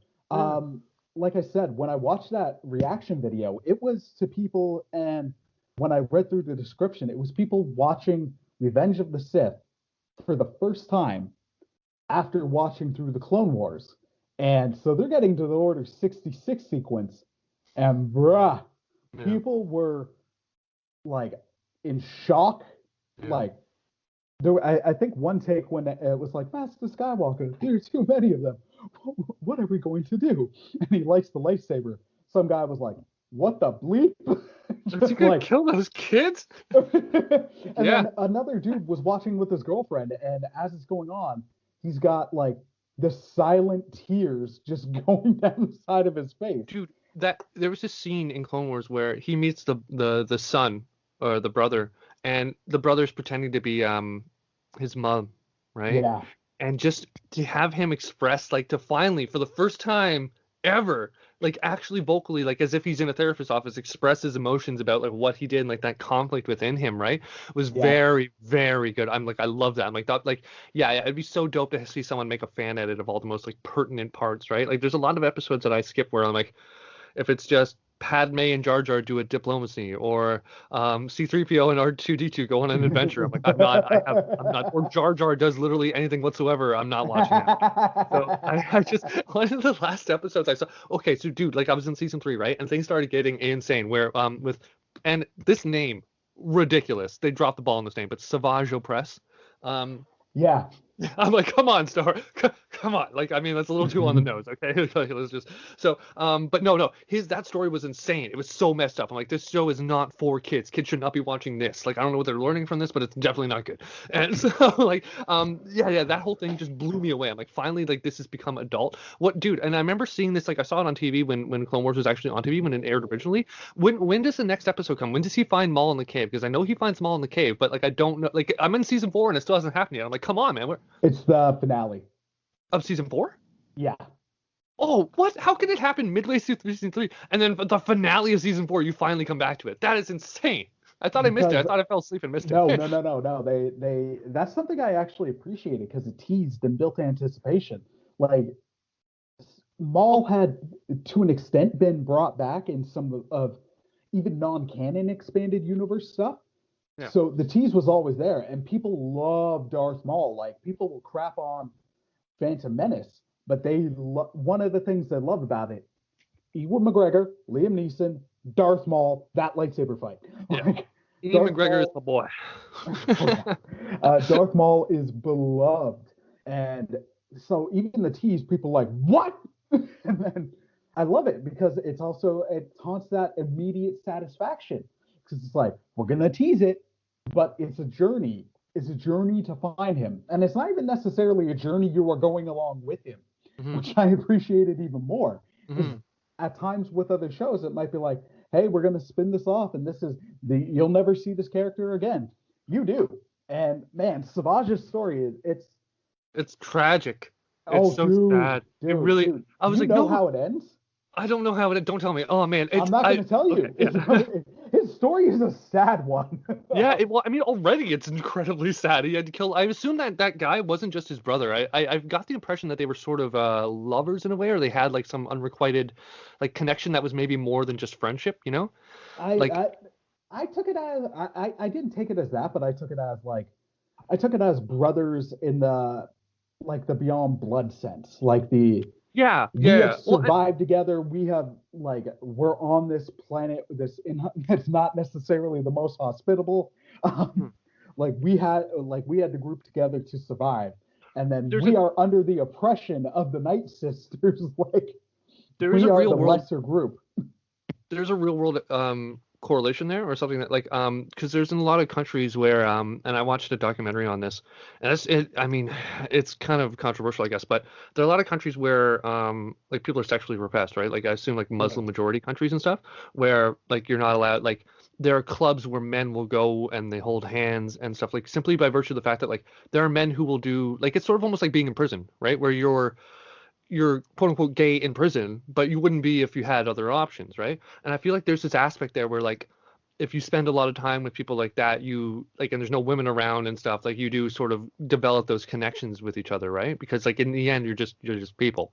Like what it comes down to is like if even though you're like for me like Monica she says she's apparently there's a scale of like gay to straight and there's a name for it or something. She's like I think you're the most straightest end. Like most guys could probably yeah, she keeps trying. She's like, hey, think of a guy that you would want, like you, like if you had to. And I'm like, I can't. Like I can look at guys and I think like they're attractive, but like I'm not attracted to them. Like I just can't do that. But I think there's this aspect where like if you have no other options, you are just people, right? Like you're humans. You want that connection, right? So I don't know. It was interesting. Maybe and obviously they weren't explicit about it at all in any way, but there were little things where I'm like, that's a little like just little kind of nods, right? And I'm like, that's interesting. I mean, it could be. It's that plausible deniability, and a lot of times like that's good writing, right? Where Yeah. it could be either way. One thing I really like. Okay, so I don't like the fact that they introduce it halfway through season 3, and then like at the end of season 4 you get it. Like that's like because then like okay, it's like okay, so here's this really really cool storyline we're gonna like tease to you, and then we're gonna give you like 8 episodes in a row of like Jar Jar C-3PO, Padme, and like these little and like the whole like first 7 episodes of season 4 are just stuff like I'm like I have no interest in it. Like the water wars thing, I'm like I hate all the fish species in Star Wars. They're all annoying to me. I have no interest. I'm like you're all lame. I don't care about your problems. But see, I get where you're coming from, but Yeah. that's something I also appreciated about Clone Wars. Aside from the, hey, they make you wait, Mhm. it's also like, look, the galaxy is a big place, and that's something that the Clone Wars does very well. Mhm. And I'll say to an extent, Star Wars does very well. It can show how big and yet small the galaxy is. Clone Wars really shows how big the galaxy is because it's like, hey, here's this huge character, but also there's a lot of stuff going on. There's so much Like stuff. just because there's this like Darth Maul's here, like, and he's not dead, doesn't mean like everything else stops. Like, here's the rest of the stuff. That's the I most get that. interesting thing, Chris. I know. Have you gotten to the Pong Krell stuff?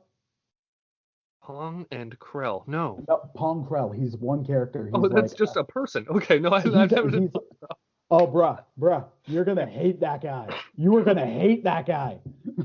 I mean, dude, how come there was an episode where, like, there's a few episodes where Ahsoka is with Master Plo, and like I understand that he found her, like he was the one that saved her and stuff, right? Does she like because like she's not with Anakin anymore? Like, I'm like, how come she's not hanging with him? She's hanging with Master Plo all the time now. Like, what's going on? I can't remember. I think it was just separated for a certain mission because she was still Anakin's official apprentice. Yeah, yeah. Oh Yeah. man, the Ahsoka story is so good. So good, so sad, so poetic. Yeah, Oh, it's dude, yeah. I honestly can't wait for you to get to the finale. The Clone Wars finale, I think, is honestly like my favorite thing of Star Wars since probably since Jedi. Like, and that's not a knock against Mandalorian, especially season 2, because it got so good, and that Darth Vader fight was so good. But watching that finale, especially like the 4 episodes, especially after I've watched a cut of it where someone just edited it together because it's set up to flow like a movie. Like Yeah. part of me is thinking like, were you guys planning on releasing this theatrically, but then COVID hit? And I'm hoping they do, just because there are beats where it would be like the audience applause, the audience gasp, the like where it would hit, it plays like a movie, just split into 4 parts. Hmm. So watching it all together, I'm like, this would be the best Star Wars movie since Revenge of the Sith. Nothing would touch it, like not even close. And it's phenomenal television and just a phenomenal piece of media. It's oh my gosh, man. I'm super psyched for the last season for sure, man. I mean, wait, so in the Mandalorian, right, where when Ahsoka like one thing I really like because like I showed Monica the Mandalorian, she hasn't, I don't. Yeah. Yeah, she's not big on Star Wars. She doesn't know a lot of stuff. So I was telling you about Ahsoka, and I'm like, oh, that's Anakin's Padawan. Like she grew up with him. Like she was there the whole way. And so when she says like when she's talking about Grundle, baby Grundle, I'm sorry, I call him Grundle because it's really funny. So yeah, so Grogu. She's like, I know firsthand what can happen if someone doesn't have the proper training or whatever, right? Like what can happen to someone. And then I was like, Monica, like you understand conceptually that she saw Vader's fall or Anakin's fall, but you haven't watched from the moment they Yeah. became partners to the end, right? Like you don't, and that's one thing I'm the most excited about for Clone Wars is to get that connection, to have Ahsoka built up like her character and have that story finally told, right? To me anyway. I know other people heard. And one Yeah. thing I'm like, so I know that like Vader is Vader. Okay, he's dead. He's dead. Because there's the ghost. But is he dead in the Mandalorian? Like, I know it's right after Luke threw him down Luke threw the Emperor down the thing, right? Yeah. Yeah. So So, Vader's gone. yeah, So Ahsoka's story is so interesting. Clone Wars does it so much justice. When she is brought back in Rebels, that's the stuff out of Rebels that I'm most interested in, and the stuff I'll revisit, especially the finale from season two. The finale from season two of Rebels is outstanding television. It's great Star Wars, and there's so much surprises from it. I have a question for you. Yeah, Sorry, I keep interrupting, but no, like no, I'm it's so fine. I'm It's so fine. excited and like I just got questions and things. Okay, so I was watching a little bit of a Rebels, like I was watching like a video on it, and they were talking Mhm. about like the Jedi, like the Jedi's who guard the temple, the ones with like the yellow double-bladed Yeah, lightsaber stuff, and there was this point where Kanan or Kanan, Kanan. Kanan, yeah, so he was fighting one of them, right, to save Ezra, I think, Yeah, and um at the end he took off his helmet and it was the Inquisitor. yeah. And I don't know any backstory, but I'm like, wait, aren't Inquisitors Sith? And he's being a guard for the Jedi Temple? What's happening? Like, what? It seems So like it was very important and cool and weighty, and I just don't have the backstory to like feel that, you know? the idea from that and through supplemental Star Wars stuff, like even Jedi Fallen Order, the video game, was, of course, not all the Jedi were wiped out in Order 66, just the bulk of them.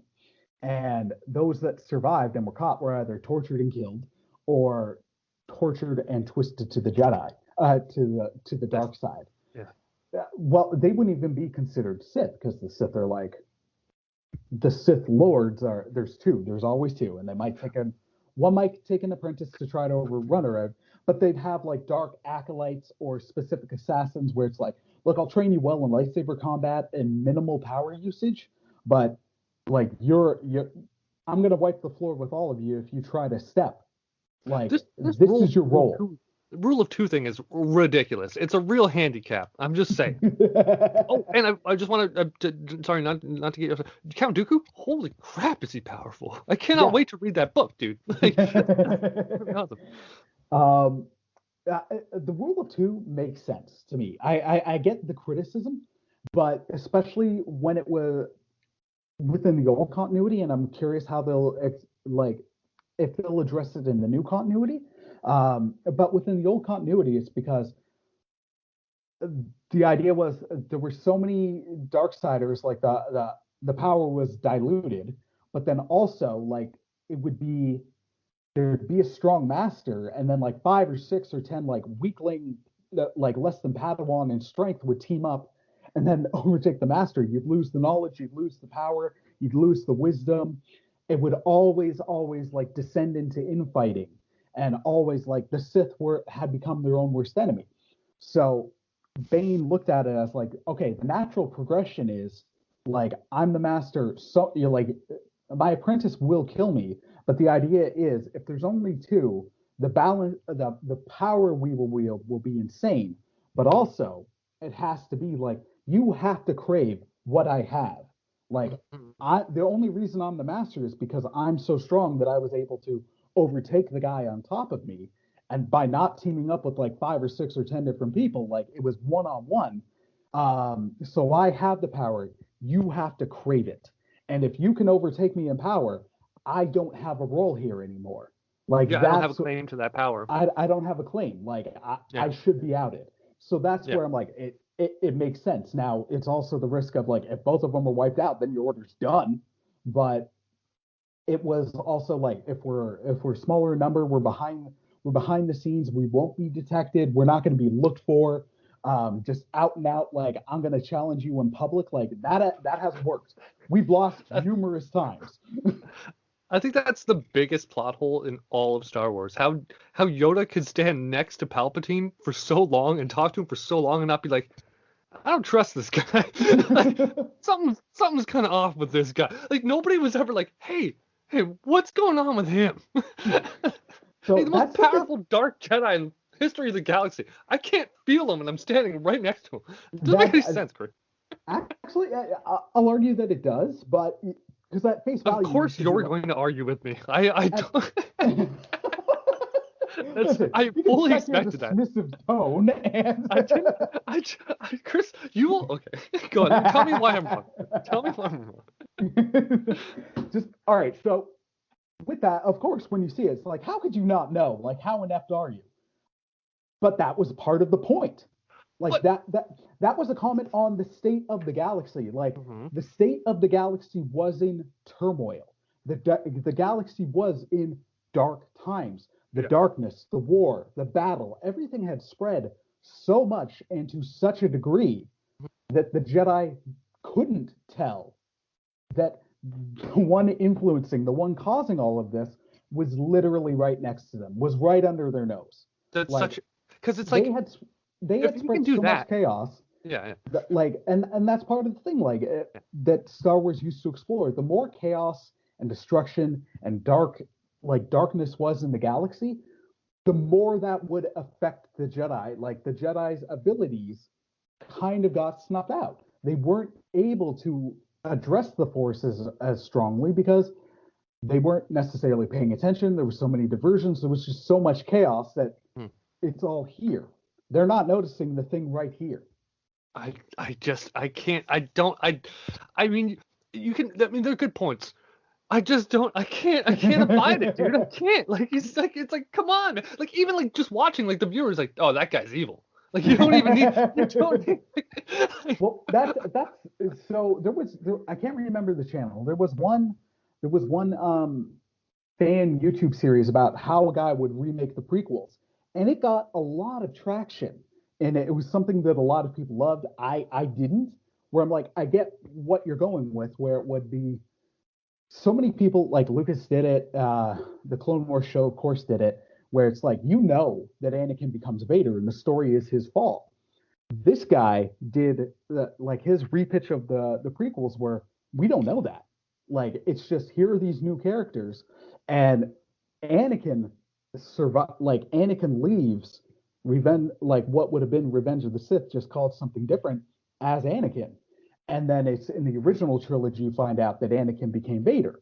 Where I'm like, it's interesting, but it's not necessarily. But I'm like, that's not necessarily what I want, and that's not what the storytellers were going for. And that's also the case with Palpatine. Like Palpatine, because as soon as he was revealed as the Emperor, as a character in Return of the Jedi, they were like, we're not doing any mystery here. Like where the viewers know, and we're like, we've recast the same guy. We're not trying to make this a mystery. Like it's going to be the audience. It's going to be the audience like knowing these guys are screwed, and then you might be screaming at the screen like, how can you not know this? But it's setting up that stuff. So I do get where you're coming from. To me, it makes sense within the story. But now that you've said that, part of me is like, I'd be interested in like not necessarily a fan cut, but something where it's like, okay, what if we reined that back, where it's like you didn't name Palpatine because in Revenge of the Sith, Return of the Jedi, they were like Emperor Palpatine. What if you just called him Sheev, like his first name, and Darth Sidious, and they made it a little bit more beyond like, oh, that's obviously him. Like they had done some shrouding or something. I get why they didn't, but I'd be curious to see that version of the story as well. Yeah, I mean, I really like I really like that idea of like we just leave off on the third episode like, oh, okay, cool, everything like Anakin's gonna live happily ever after. There is no like everything's cool, and then you like episode 4 happens and you're like, what the heck? Like what happened? And then they could throw it like they could either make it in books or like an in between trilogy or something, Right. and you get like all like that would be really really interesting. So you get the adventure, you really get to see the fall of Anakin and like his what the comics followed like right after after he healed Yeah. and being Darth Vader, and he goes, man, I love that comic like that follows him right after he wakes up, and he goes and he has to get like his lightsaber from that old like that crazy powerful hermit Jedi. Like that was so cool. Like I'm watching, like the only thing I don't like is that, like, okay, so like the nature of it is it's supposed to get you emotionally invested, and like the stakes, you have to have stakes, but when you know that Vader is never going to die in this comic, there are no real stakes. And that's sort of like I have the same issue with Clone Wars, because every time, like, and you would think like these are very big like battles, like the stakes should be high, this should be, you should be very invested. Like every time Obi-Wan or Anakin or anybody gets close to Grievous, right? And Yeah. I'm like, they're fighting with Grievous. I'm like, I want to skip this. I don't, like, even as cool as it is, I know Grievous isn't going to die. I know Obi-Wan is going to die. There's no stakes, right? So that's sort of been my issue of like knowing when things are going to happen. Yeah.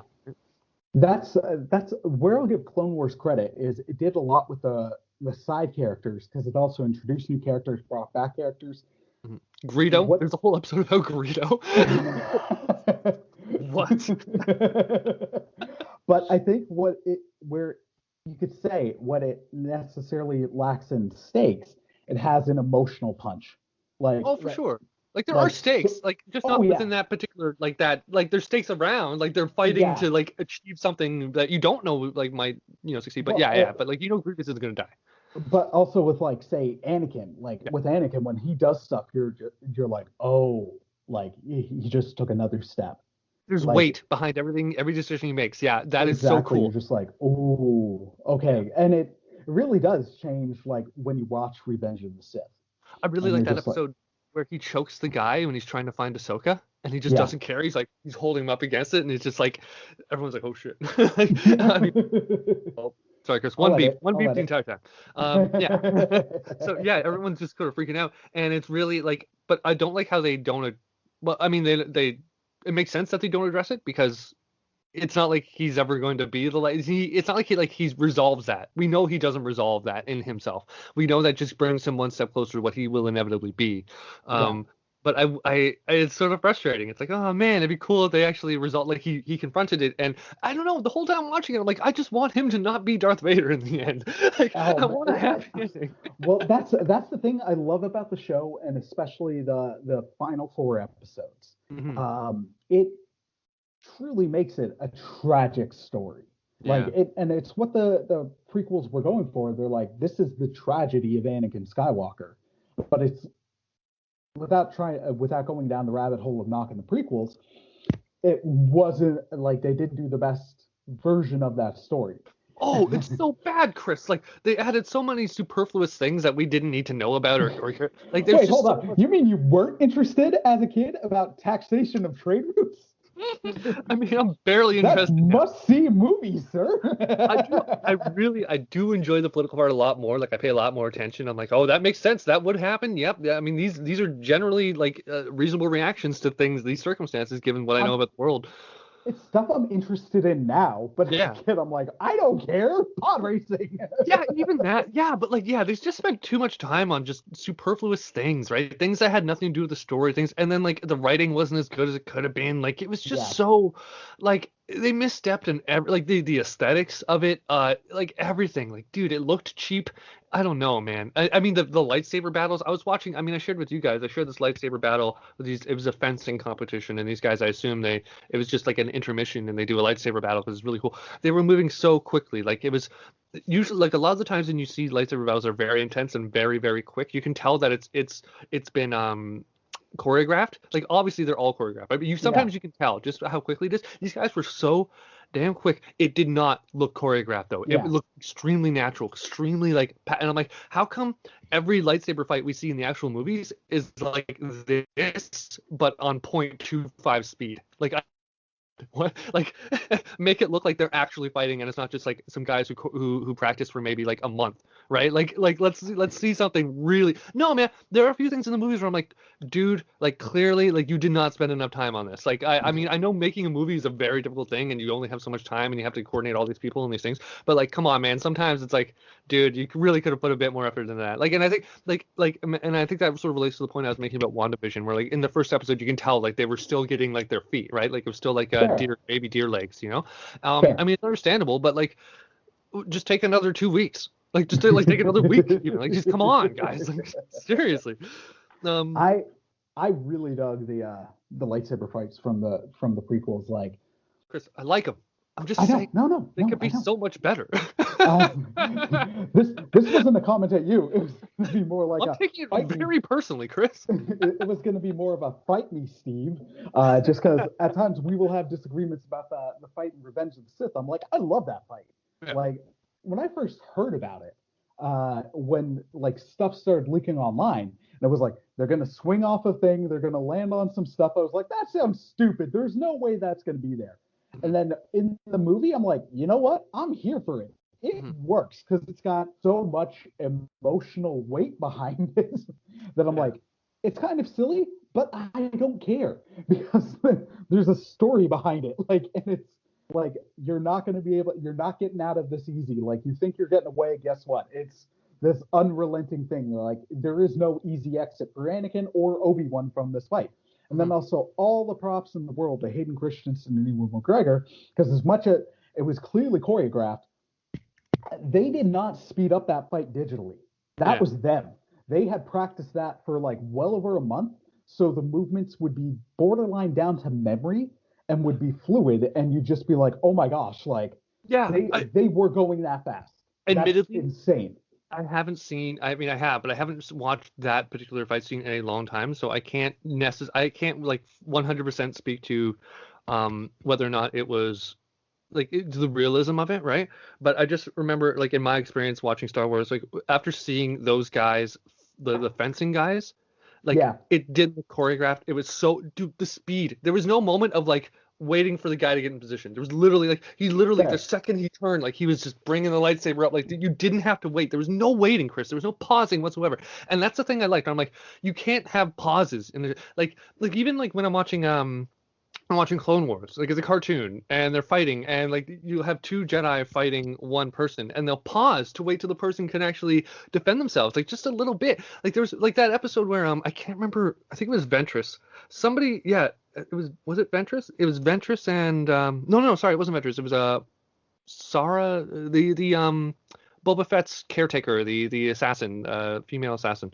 Boba Fett teamed up with her to kill Windu in that episode. I can't remember the name. I can't remember, but at one point she's going to assassinate Padme, and Ahsoka is like they're in this little room, and Ahsoka's defending her with a lightsaber. She pulls the assassin out of like a ceiling vent. The assassin falls down, has about 5 seconds just laying there where you can just dead. Goodbye, assassin. And she lets her stand up and like pull her weapon. I'm like, I mean, it's a kitchen. I mean, there's little things, Chris. Where it's also the Jedi tried not to kill. I know, but like what you should do is definitely kill someone who just tried to kill Pat. Like that's no, but okay, that's different. I think that's taking away from my original point. My original point would be like I just seeing the way like amateurs do their choreography. It to me it puts the movies to shame in a lot of ways, and I really I feel like they should really just get those people, or maybe put more time into it. I don't know. I think some of the stuff was like that's something I found they kind of explained well with the old expanded universe. There was like 7 different lightsaber styles, so like why Dooku could mop the floor with Kenobi and Anakin in Attack of the Clones is he was like the only practitioner of I think style 2. It might have been 2 or 3, but the style's name was Makashi, which was focused on lightsaber dueling. It was very specific. It was to that where everybody else's style was mostly Obi-Wan's was about defense, and Anakin's was like an aggressive style. But, overwhelming power, I guess, right? But not necessarily about like a lightsaber on lightsaber. So Dooku had mastered the style that was all about dueling. So he could wipe the floor with people. And then part of it is he'd pause and he'd take the time to toy with them, to mess with them. One thing I love about Dooku's style, dude, is he's it's like he's fencing. It's like he uses and the other thing it was a dueling fencing style. One thing I really enjoy about his style is it reminds me of Bruce Lee's martial art that he invented, Jeet Kune Do, where it's a lot of like, and I think it's sort of like judo. I think it's judo in the sense where you use the energy of the attack against the person. You manipulate it and you keep it moving, right?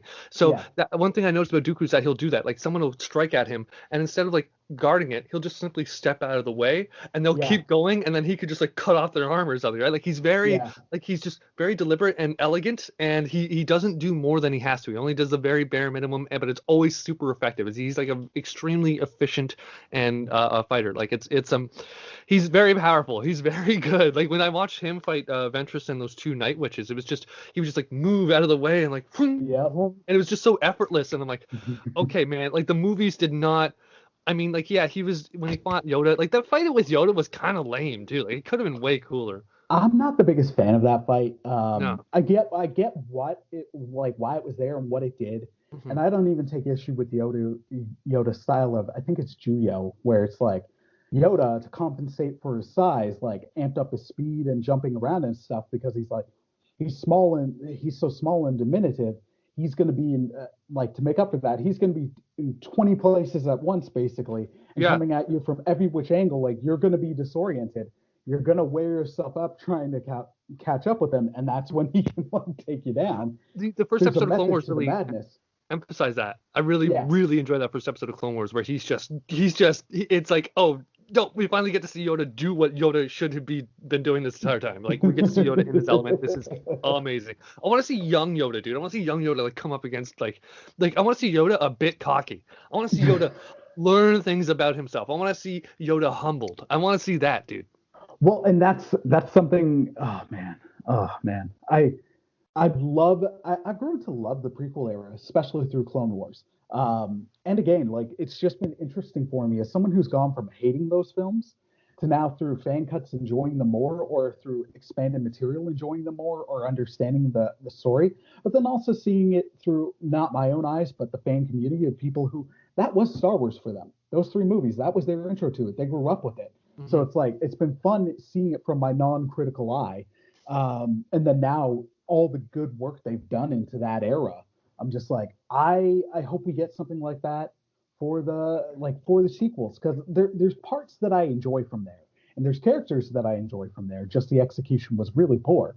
Hmm. So I don't like. I do hope for. I'd love another episode with Ray, with Poe, with Finn. Like I'd love it, but now disconnected. Like you've done all this, you've wrapped up that story. Not good, but you've wrapped up that story. Hmm. Now move on. Like Hmm. don't readdress it. It's happened. It's not you're ignoring it like it didn't and you're retconning it. It's that happened, but now we can tell this story focused on these characters and what impacts them without terribly addressing all this other big stuff, apparently tying up 9 movies. Like Yeah. now we can just focus on these characters and Hmm. like how they feel and how they're impacted. I'd like that. So do you All feel right. do you feel like we'll be getting anything about Yoda? Like, because I know. Okay, so how old is Yoda in the prequels? Like, is he 5, 6? Uh, in the prequels, just well, in Empire he's 900, and Jedi and A New Hope I think takes place like 19 years after Revenge of the Sith. Yeah. So in the now, what's never been addressed, and I just don't know, is what's a year to Yoda's species? Like, is it an actual year, like a full standard galactic year, or is it like dog years? I mean, it could So be, yeah, but we know that he's been alive for 900 of our years, and exactly. we So know I he's think old as in shit. I mean, I, crap. Okay, two beeps, Chris. Or just so, let that word fly from now on. It's not that bad. no, that's on your show.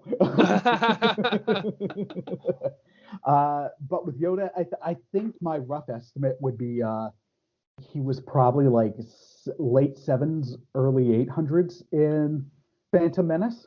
Okay, so here's my issue. I want to see Yoda like around 200 or 300 years old. So even if like even now with where we're starting, young enough for me to believe he's going to undergo any significant change as a person. Like you know Right. what I mean? Like he's probably like he might learn. But I want to see Yoda like just as a jet, like just became a Jedi, just in adulthood. Like what happened to him that made him wise, right? Like things I want to see like very.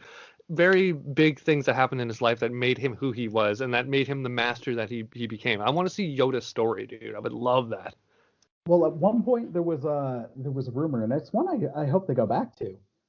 It'd be really interesting. Was the idea of a movie of like Yoda, but almost like Seven Samurai, but with Yoda. So Oh, that'd that'd be be that. cool. Yeah, that's one I'd like. We should start to wind this down because Hmm. we've gone 15 minutes over, and I got to get going. Um, so the final thing I'll say about the book is the narrator, Mark Thompson, was amazing. Oh. He made this book. I honestly like it, it's not a knock on the book, but how I read his audiobooks, I don't know if I would have enjoyed this book as much if I didn't listen to the audiobook. The way he adds to the characters, especially the stuff with the Nihil, where Hmm. it's like as they're getting wrecked on space drones, like the yeah, just like the amp up. I'm like, oh my gosh, dude. Dude, his range, he did. I mean, like you mentioned, you were like, oh, there's like 35 characters. He did literally all of them, and they all sounded different and unique. And it was he like whatever they paid him, they did not pay him enough. I don't know if you could pay a man, pay that man enough to do what he does, because it's unreal. It's not human. It's It insane to me. yeah, no, it was phenomenal. So, listener, please check out this book if you're a diehard Star Wars fan, or if you're like just new to the franchise, or if you're like I kind of want to get into this, but it's been huge and I don't know where to start. Here's a good starting point because now it's canon. It's also not it is connected to the movies and the saga, but in the sense of it takes place before them. It's within that continuity. But that's it. Like it's a republic. There's Yoda, but he's not a main character by any stretch. Like he doesn't actually physically appear in this book. It takes place in the same universe, in the same continuity, but it is over like roughly 200 years separated. It's its own thing as much as it can be, and that's great because that hasn't been the case of Star Wars for quite some time. We've got some shows going, and I know we'll quickly talk about it. There's one in particular that you and I are most excited for. Now, there's a show set place in the High Republic called is it The Apprentice? It's Acolyte. The Acolyte. That one I'm really interested in because I'm like, ooh, that could be cool. Like, I love the idea of again something the EU did was it's like, hey, we can have books taking place at this time and we can have comics taking place at this time. But then we can also have different stories and different books and comics and games taking place at multiple times. And it doesn't have to be like, okay, for this 5 years, we're focusing on this. And then this Hmm. 5 years, we're on this. Yeah. It's all the same universe at different times. We can just do this. And it seems like we're getting there. And I'm digging that because Yeah. it expands the sandbox that you're allowed to play in, and it can add stakes and risks. Yeah, Um, I mean, I just want like I think I came up with another way of like explaining. Okay, like my attachment to like this has to be canon because like you can how are you supposed to become emotionally attached to a character if you're like, oh, the experiences that have made me emotionally attached to them, those experiences might not be real essentially, right? Like you can't reference them like if that character shows them in the book, they might not have had those experiences that made me like that right, character or so you know what I mean? Like it's kind of like I mean, if yeah, they might as well not even exist. I don't know. It's weird. I need that. I need everything to connect to each other, and I need like stakes to be real, and for there to be repercussions and the effects of things to be consistent. Like absolutely, yeah. Like, cause yeah. what you can't. How are you supposed to care if you're like, oh, did this actually happen? Like I don't know, right? Obviously none of it happened, but you know, um, Well, and it's interesting that you bring that up just because I know we talked about Filoni and how he can like I can capture the spirit of that yeah. as we bring in this character and this character's changed. An example of that will be in Clone Wars Darth Maul. The Darth Maul who shows up in Clone Wars and then later Rebels is not the same Darth Maul that we left in like chopped in half in the Phantom Menace. Hmm. But it is like it makes sense. And the character from the silent assassin that was Darth Maul in the Phantom Menace wouldn't work in the Clone Wars. You can't have that silent assassin. So Maul grows and Maul changes. And I I've feel I've seen some people be like, oh well, it's not the same Darth Maul because some of the original footage was like him insane and like vocalizing and all this stuff, and you're just like, man, no, that's growth, and the spirit of that character is there, but I am all about Maul in the Clone Wars going forward because that was a great adaptation that it was always in canon, but you get Yeah. what I mean. Yeah, no, well, yeah, like, 'cause I feel like, yeah, obviously, like, the characters are very different because all of a sudden Maul is opening his mouth and saying things. Like, and I think, like, in the, like, other than the obvious very difference in, like, what happened to him, like, and you can just, what Yeah. I really like, I think it's like the same thing as if, you leave Anakin and he's doing fine, and then episode 4, you're like, well, what happened? He's Darth Vader now. Like, this is very different than when last time I saw him. And I think with episode 1, I mean, just because you didn't see Maul speak or say anything doesn't mean that he didn't like doesn't mean that he can't literally be the exact same character that you see in the Clone Wars. It's just he just didn't happen to speak in this movie that's only like Yeah. at most 2 hours long and has a He lot of other spoke stuff to show you, right? he Like, spoke like 19 words in all of episode 1. yeah. And then he's monologuing. Not like long, but he's Well, I know what expressing happens. motivation. Oh, I Oh, know what oh man. happens in Clone Wars. Yeah, I saw it when it. So good. Yeah, it's so good. Yeah, no, So good. I remember seeing it when it first aired, like on TV, and I was like, what the hell, man? This is messed up. Like, what are they doing with these kids shows? Like, it was yeah, it was really, I really love what they did with Maul's character. But yeah, no, Yeah. I don't think like his performance or whatever the character in episode 1 is Oh, in any way incongruent with the character from Clone yeah. Wars. Like, And yeah. Sam Witwer knocked that out of the park. Like voicing Darth Maul, fantastic. I mean, I'm excited for Sorry. Acolyte. Because like, Yeah. wait, I assume that they're taking like they're showing the beginnings of the Rule of Two, right? I assume that's sort of what they're following. I don't know. Yeah, Like, I but that'd really be don't really know. interesting. It I mean, I would really, be. dude, I'm so interested for Kenobi because Obi-Wan's my boy, like Oh he's my man. boy, and Like blue. my boy. Yeah, and like Ewan McGregor, man, like it was funny. I watched a video of him recently. Like when you see him on like Conan or Kimmel, like over the past year, he looks like he hasn't aged a day since the Yeah. the prequels. But then I saw a video of him because what he does in his spare time is he basically just rides his motorcycle around the entire world, right? Yep. And so I saw a video Long of him. way up. Now airing on Apple TV. Yeah, he has a few of those shows where he's just riding Long his way motorcycle. down, long way round, and then third season. My father-in-law is a huge fan of that show, so he was so excited when there was a third season. I He loves yeah, motorcycles, and he loves that show. I love that aspect, that survival. Like you're making your way through the world. You're a wanderer. You got to take care of your horse or your quote unquote motorcycle, your machine. You have to have that knowledge. You have that. Yeah, I love all that. That's really dope. But I really like him, and so I watched this video of him, he's so red because obviously they're riding across the desert and stuff, right? And you can see like I'm like, oh, he has aged. Like that sun is messing with him, but Yeah. he's gotten more attractive as he's one of those guys as the older he gets, the more attractive he gets, right? Like he just I don't know. And I'm like He's like I'm like Clooney. yeah, it's the moment, like okay, maybe if I had to pick a guy, I would probably pick him. Like the guy, like dude. I wish I looked like him. Like, he's really cool. Like I'm a big fan of you. But yeah, no, he like I don't know. He seems like a super nice guy, and I'm really happy that he's reprising his role as Obi-Wan. Oh man. I want like nothing for him, If they had cast anybody but Ewan McGregor for a live action Obi-Wan show, nobody would like the fans would riot. Yeah. Like they would turn on this property so much quicker than they over anything else. Yeah. And I said to Steve on our show where we talked about the upcoming Star Wars stuff and the upcoming friggin' Marvel stuff, where it's like Hayden coming back. I love that because it's the chance for, in many ways, it's the chance for redemption for Hayden Christensen, who through other fans, like again the people who grew up with him, they don't have that critical eye for him that we do. Mhm. They're just like, no, he was fine. He was like, there's a deep love for Hayden, and I'm just like, you know what? Like my stance on him has softened a bit because I'm like, I can't just blame him. Yeah. And there was moments where he knocked it out of the park. So it's just like, you know what?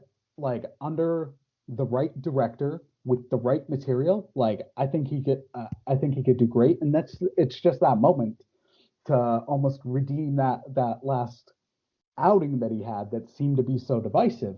And it's how like that's an interesting story. And with Obi-Wan, I'm like, this is probably going to be a PTSD show. Like, Yeah. it's Obi-Wan is optimistic, and he's always going to be optimistic. But I think this is going to be Kenobi at his lowest, and that interests me so much. And Yes. also, Liam Neeson has publicly said he wants to get back. He'd love to get in on the show, and that'd be great because that's another thing that is loved from the prequel era, Qui-Gon. So it's shaping up to be potentially a fantastic show. I'm also trying to keep my hopes in check. That way, if it Yeah. doesn't live up to what I want it to be, I'm not going to be like devastated. Yeah, yeah. I mean, was I talking to you about like okay, so they could bring Hayden back and he could be like a Force ghost, or he could be in a dream, or it could be a memory and stuff like that.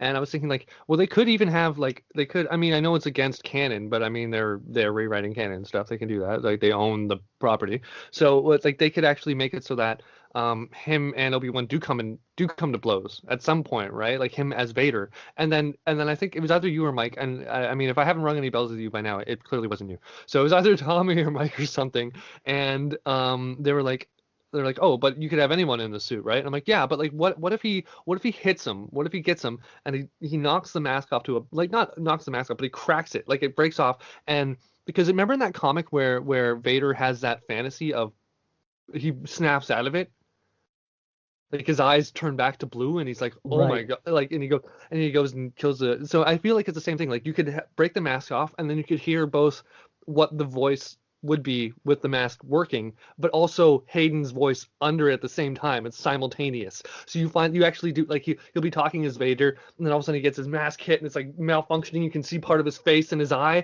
and then you hear Hayden's voice along with the modified voice. That would be dope.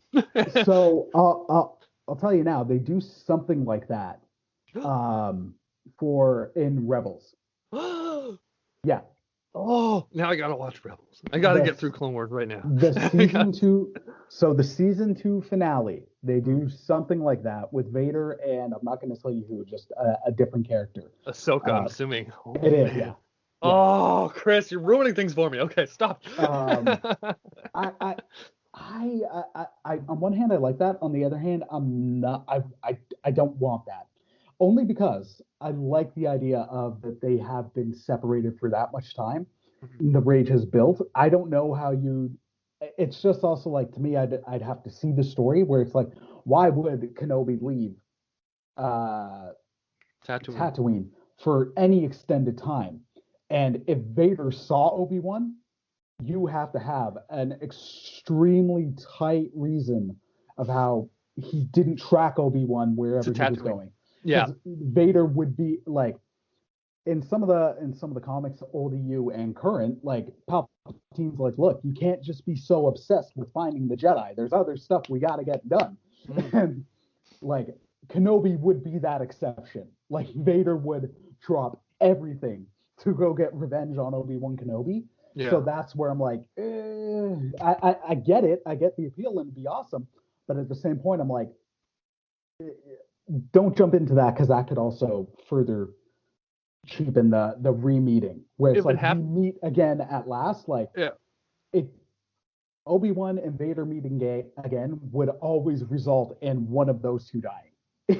I mean, it would have to be such a situation wherein, like, and they would have to do this super well. They would have to feature like a B story and A story, maybe running along the entire season or for multiple episodes, like arcs, like a Vader arc and a Kenobi arc. Yeah. And then eventually they start to like intercede, but neither of them knows they're about to see the other one. Like, they have Yeah. no idea, and then it just sort of like they both find themselves in the same spot, and things just go down, right? Yeah. Now, I will say, like, Mm. if they do it and they pull it off, like, that'll be awesome. Like, I've got hesitancies for it as to why I wouldn't necessarily want it, but there's been times where Star Wars has done stuff where I didn't think I wanted it, and I was like, oh my gosh, that was awesome. Yeah, I mean, they've just gotta, if they're messing with that, they gotta execute it like perfect. I would like to get back together in a week, and I want you to write how you would, how it would be done right. Like you're like, I would accept it under Ooh. this specific. That'd be so cool, dude. I would love that. I would love to have your ideas to like how that would work. You know what? I'm curious because I've never put much thought into it. Like honestly, just because I'm like that's not something you mess with. It's very difficult. Yeah, it's the weight behind it is huge as well, right? So It's why I'd be like, insert that fight that the fan edit into A New Hope, yeah, because then it carries everything we're talking about, but still keeps it where it would be. In the old Revenge of the Sith, like I guess it's not canon now, but the Revenge of the Sith novel, it ended with Kenobi like in a random water bar on Tatooine, and then they're announcing some of the stuff that had happened in this. Oh wait, not Revenge of the Sith. This Rise of Vader book, like the first book after Revenge of the Sith, that took place like a month and a half or whatever. And it's basically like the Star Wars news organization, whatever it was called. They're reporting. They don't show him, but they report about Darth Vader. And then Obi-Wan's like, what? Because he thought he was dead. He left him for dead. He assumed he was dead. So I'm looking forward to a moment like that, because it's going to be Obi-Wan dealing with like the guilt of the fallout of his brotherly relationship with Anakin. How his best friend, his brother, the Padawan that he mentored was the one that slaughtered younglings and so many people. Poor Obi-Wan. I think oh man, oh dude, and there's stuff from Clone Wars you haven't even gotten to yet, son. Yeah, no, Obi-Wan. So he's like the ultimate good guy, because you're like, there's so many moments where if any Jedi should have gone to the dark side, just the emotional wallop is Obi-Wan, and he stayed light from the whole time. Yeah. I'm hoping we get a bit of both, like Hayden as Vader, but I'd also love like like him haunted by memories of Anakin, but also like him having visions of Hayden as Anakin, but like as a charred corpse, just being hallucinations or nightmares and stuff. like Yeah. haunting him, being like, "I hate you. Look what you did." Yeah. Like him being like, "Where I'm at, like this is your fault," kind of stuff. And I would then make Qui-Gon just try like Qui-Gon, as much as I want him there, like fully, an aspect that interests me is like Yoda in the novel, and then I guess a little bit in Revenge of the Sith, it was Qui-Gon, and in some other stuff, like Qui-Gon's spirit approaches him, and he did in Attack of the Clones, but Yoda wasn't ready to hear it. He's just like, nah, I'm off, something's wrong. But then it's like, no, look, because the Jedi are like, once you're dead, you're one with the Force, and that's it. And they have had this drained into their skulls. So then it's, you've got to get to a point where you are actually willing to unlearn and grow and learn and hear. So maybe they'll have Qui-Gon in a minor role, where it's like towards the end of the season, Obi-Wan's at this point where Yoda's told him, like, you're going to learn from Qui-Gon. And then as he's being haunted or whatever, it's like, Qui-Gon, like, where are you? Why aren't you talking to me? Like, what like all this? Or you could have him trying to be like, it's not this way. Yeah, I mean, I'm so interested in this show. Yeah, me too, man. Yeah, the possibilities are so, and no matter what, I don't think they can mess it up too bad. But I will say, like, the fans won't let them. Yeah, the fans won't let them. Oh yeah, seriously, the pitchforks are already. Yeah. I mean, I will say that, like, you could make the argument, like, and I know, like, there's that 16 years of, like, I've been looking for you for this long, and I'm finally I get to, like, have my revenge, right? But I will say, like, maybe there is something to where, like, he wants it bad, he's looking for him, and he comes close, right? Like, he comes close, but Obi-Wan beats him again. And it's like, imagine how much more angry you're gonna be, like, after that, right? It's one thing for him to, like, leave you for dead and you have all that time. It's another thing to, like, come back, get another chance at him, and then also get beaten again. And it's just like, I'm Vader now. Like, I have my red lightsaber, I have my hate. Like, what the heck is happening? Why can't I beat this guy, right? Like, what is going on?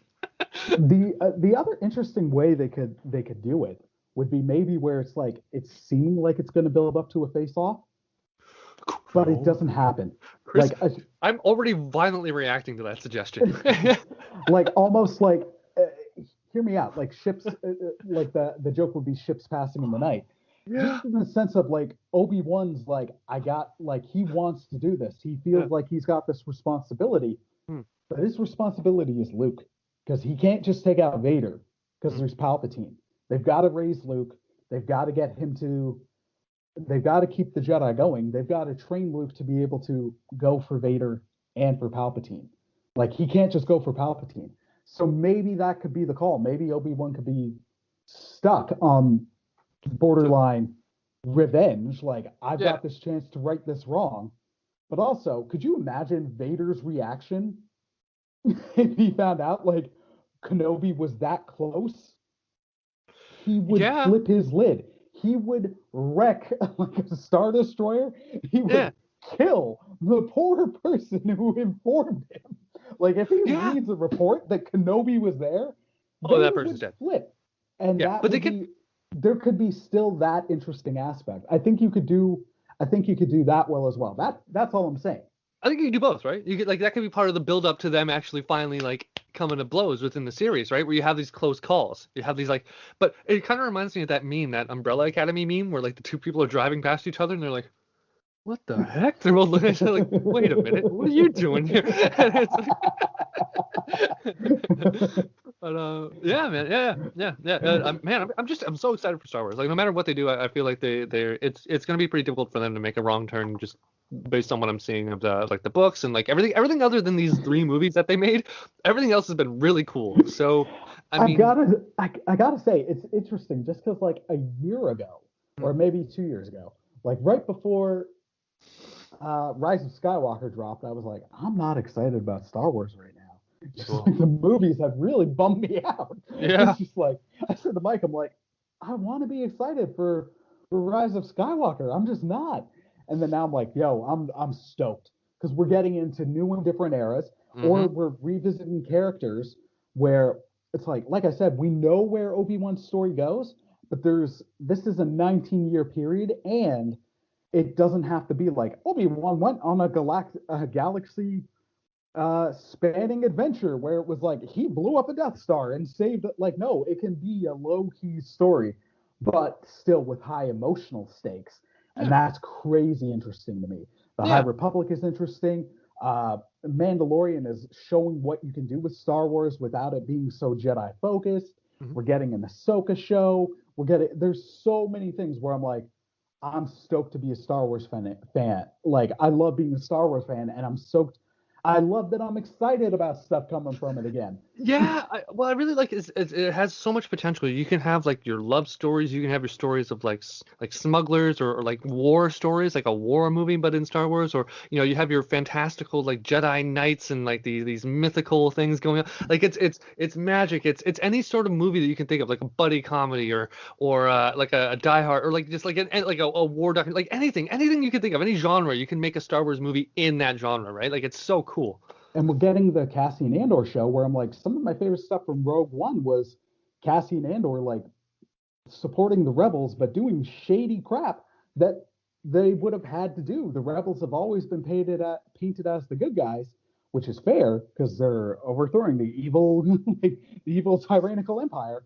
But they still have to do some shady stuff to get that done, Yeah, and we're gonna explore that. I'm like, I like that because it also adds the shades of gray, and those can be very interesting.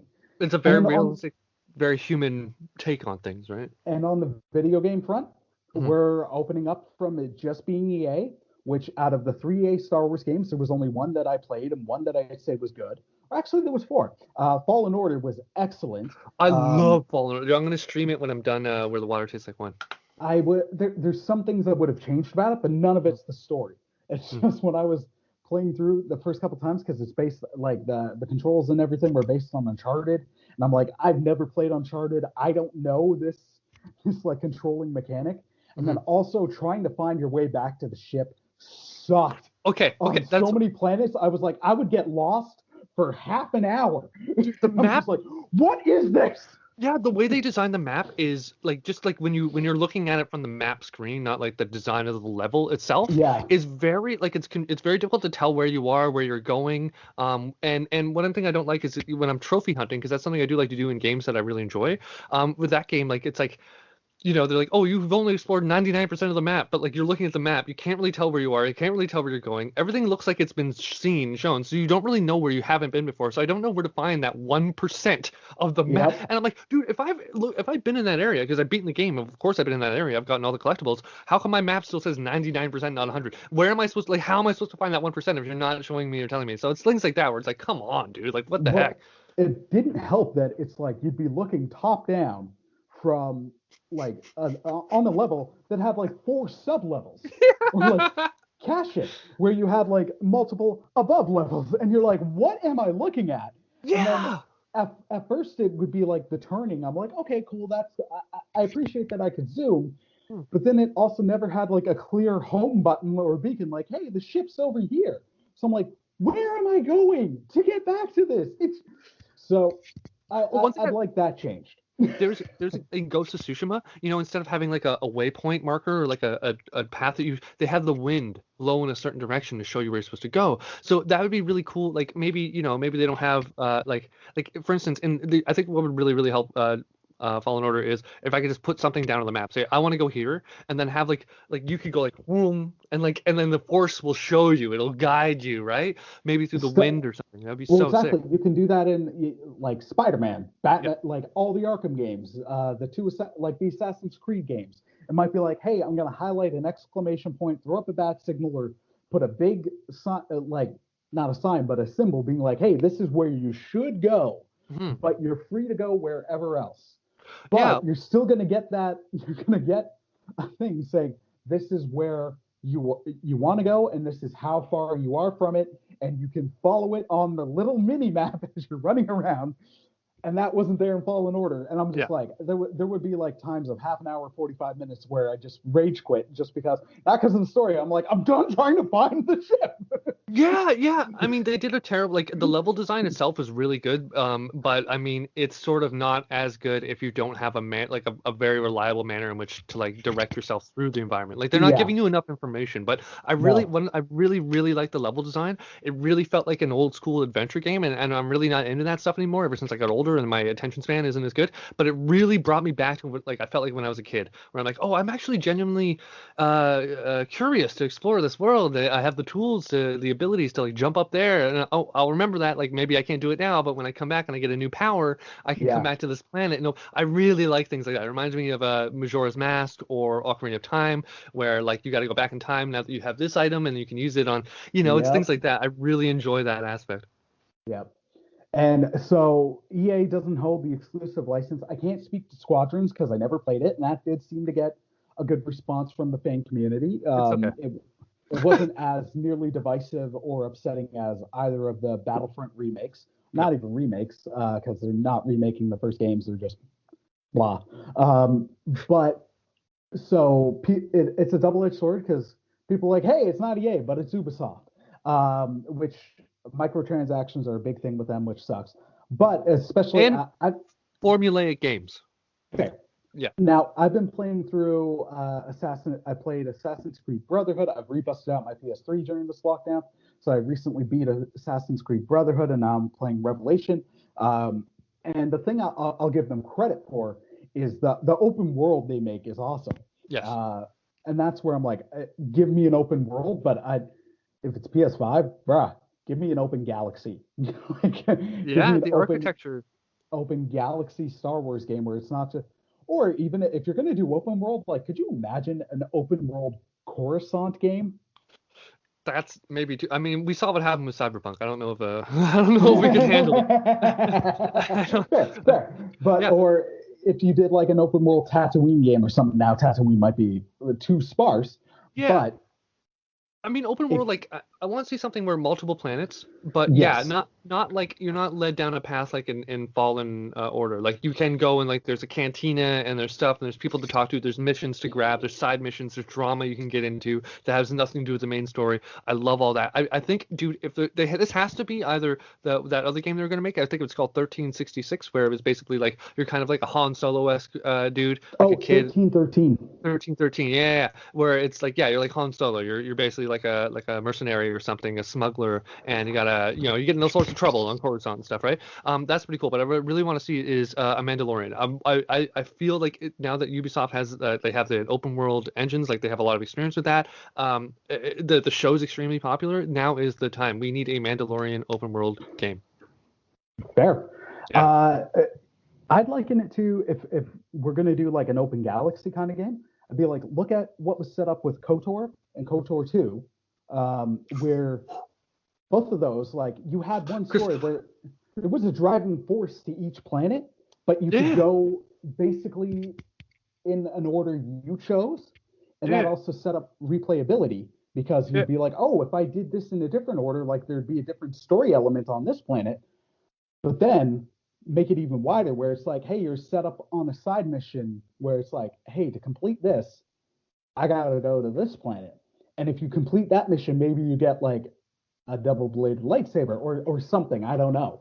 Okay, here we go. Here we go, dude. Here we go. I think what you're saying is exactly right. I think what we need is a game that's designed in terms of like story and possibilities, all that stuff, like the BioWare games, like the KOTOR games, but it runs and it feels and it plays like a Fallen Order game. Mm, So you have all like the RPG elements and stuff, but you're not like turn-based. You're not like yeah, like walking weird, like you can jump and you can fly around the environment. It's a lot more action RPG as opposed to just RPG, but with all those story elements and all those possibilities.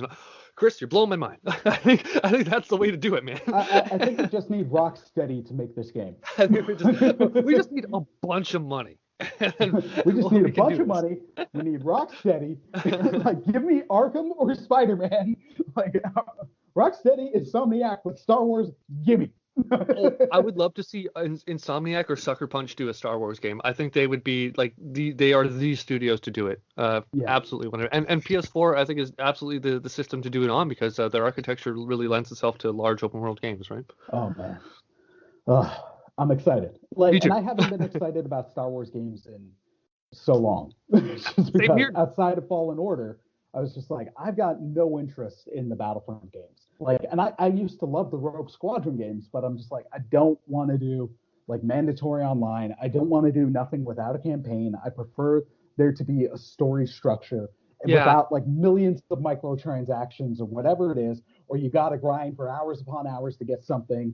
And it's just like, I'm fine with the grinding, Yeah. but just the sheer amount you have to do to get every single thing. Yeah. It's like, no, that's like you're setting it up to push me to buy. And if you're doing DLC after the fact, like it's a complete game, but then here's the DLC, I'm fine with that. That's part and parcel. But don't give me the game that wasn't complete and then charge me extra for what should have been the complete bloody game. That's true. I mean, one thing I really, really enjoyed, like the thing I enjoyed the most about the old Battlefront games is that you could play it like offline. I mean, obviously it's an Xbox, like the original Xbox, right? So of course you're gonna be able to play it offline. I played them on the PC. Yeah, but one thing I really dug is that you could have, like and they didn't do this in Battlefront 1, but they did do it in Battlefront 2.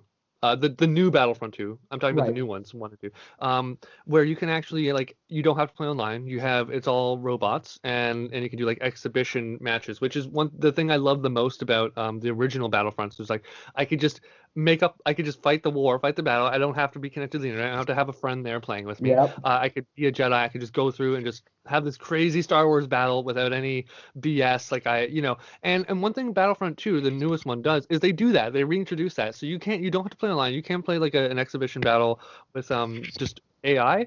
And to me, like it was kind of fun, but it was also like it was still kind of hard. It was still like I was dying a lot. And I'm like, I don't know, man. Like maybe I think I just had to play it a lot more, to get used to it, to get used to the controls of the Jedi and stuff. But I don't know. Just it wasn't. I was making myself do it, but I think now after like this newfound passion for Star Wars, I'm really thinking about downloading again. But it is like 100 gigs, so yeah, that's fair. All right, dude. I gotta get going. It's an hour after we after I was gonna leave. So, dude, thank you so much for joining me on doing this. This was a blast. Dude, it honestly, like, I felt like maybe we should make our own Star Wars YouTube channel. I don't know. Like, I don't feel like we're disciplined enough to, like, stick to a schedule of making videos, but I think it would, an idealized version of it, and I would like to be able to do that. It sounds like it'd be really cool. I think we have really good conversations, man. Well, dude, I was going to say, it could be an aspect of Carpenter Arcade. Arcade could be streaming and discussion. Yeah, for sure. Yeah, absolutely. Yeah. We should start doing like Star Wars discussion videos. I think it'd be really, really cool, man. It'd be a lot of fun. And Luna, hi. She's upset that I haven't let her out in a couple hours. Oh, I understand. Like, damn it, Papa. Yeah, dude, we'll talk. We'll figure something out because that'd be cool. All right, well, we got to get going. So, dear listener, thank you for listening. I hope you enjoyed today's episode of Into the Weeds as we looked at Star Wars, the High Republic, our hopes for the future of the franchise, and also just talking Star Wars because it really is just so much fun. And it's like I think it's because it's one of the simplest story elements, and it was designed to be that way, like good versus evil. But then we started adding in all this fascinating minutia and other characters where it's like it's easy to get into, and it's so fascinating when there's depth there. So Yes, it's one of my favorite franchises. It's like my OG nerd franchise, and absolutely. I It's love it. way better than comics and Marvel and stuff. Like, yeah, that's I can't follow that. I just cannot follow it, dude. There's not if they could reset it all and be like, here's the very first one, like, and just move on from there, I'd be down. I'd be down like a clown.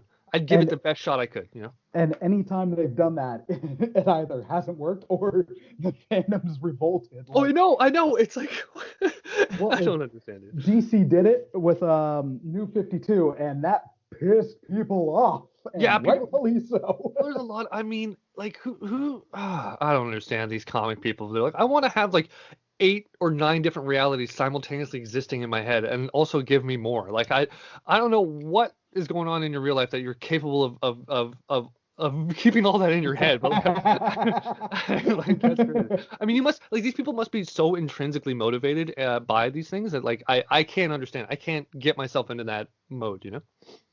That's fair. I disagree with the take, but I get where you're coming from.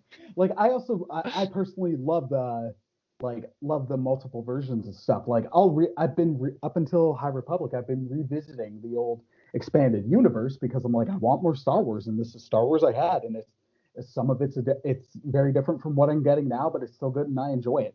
Or seeing different takes on the same characters, like if they went a bad way or if like this situation like this happened.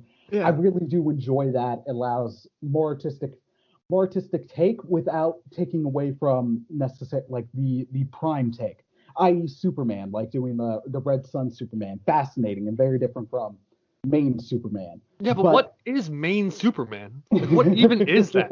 Like, at least with Star Wars, like one thing I do, I mean, I am willing to go back and read the old EU books because now I know, like, okay, they're not canon, but it is like a cool fan fiction thing, right? Like, it's like someone's just reimagining it. Like, that is cool. I can enjoy it now that I know, like, that it's not up in the air as to whether or not it's canon, right? right, Yeah. right.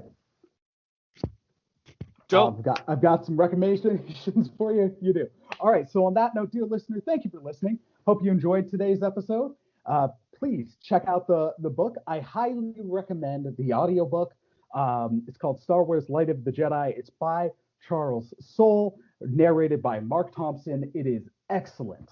Also, like we recommended, check out Christian's YouTube channel, Carpenter Arcade, and check out A Minute to Midnight.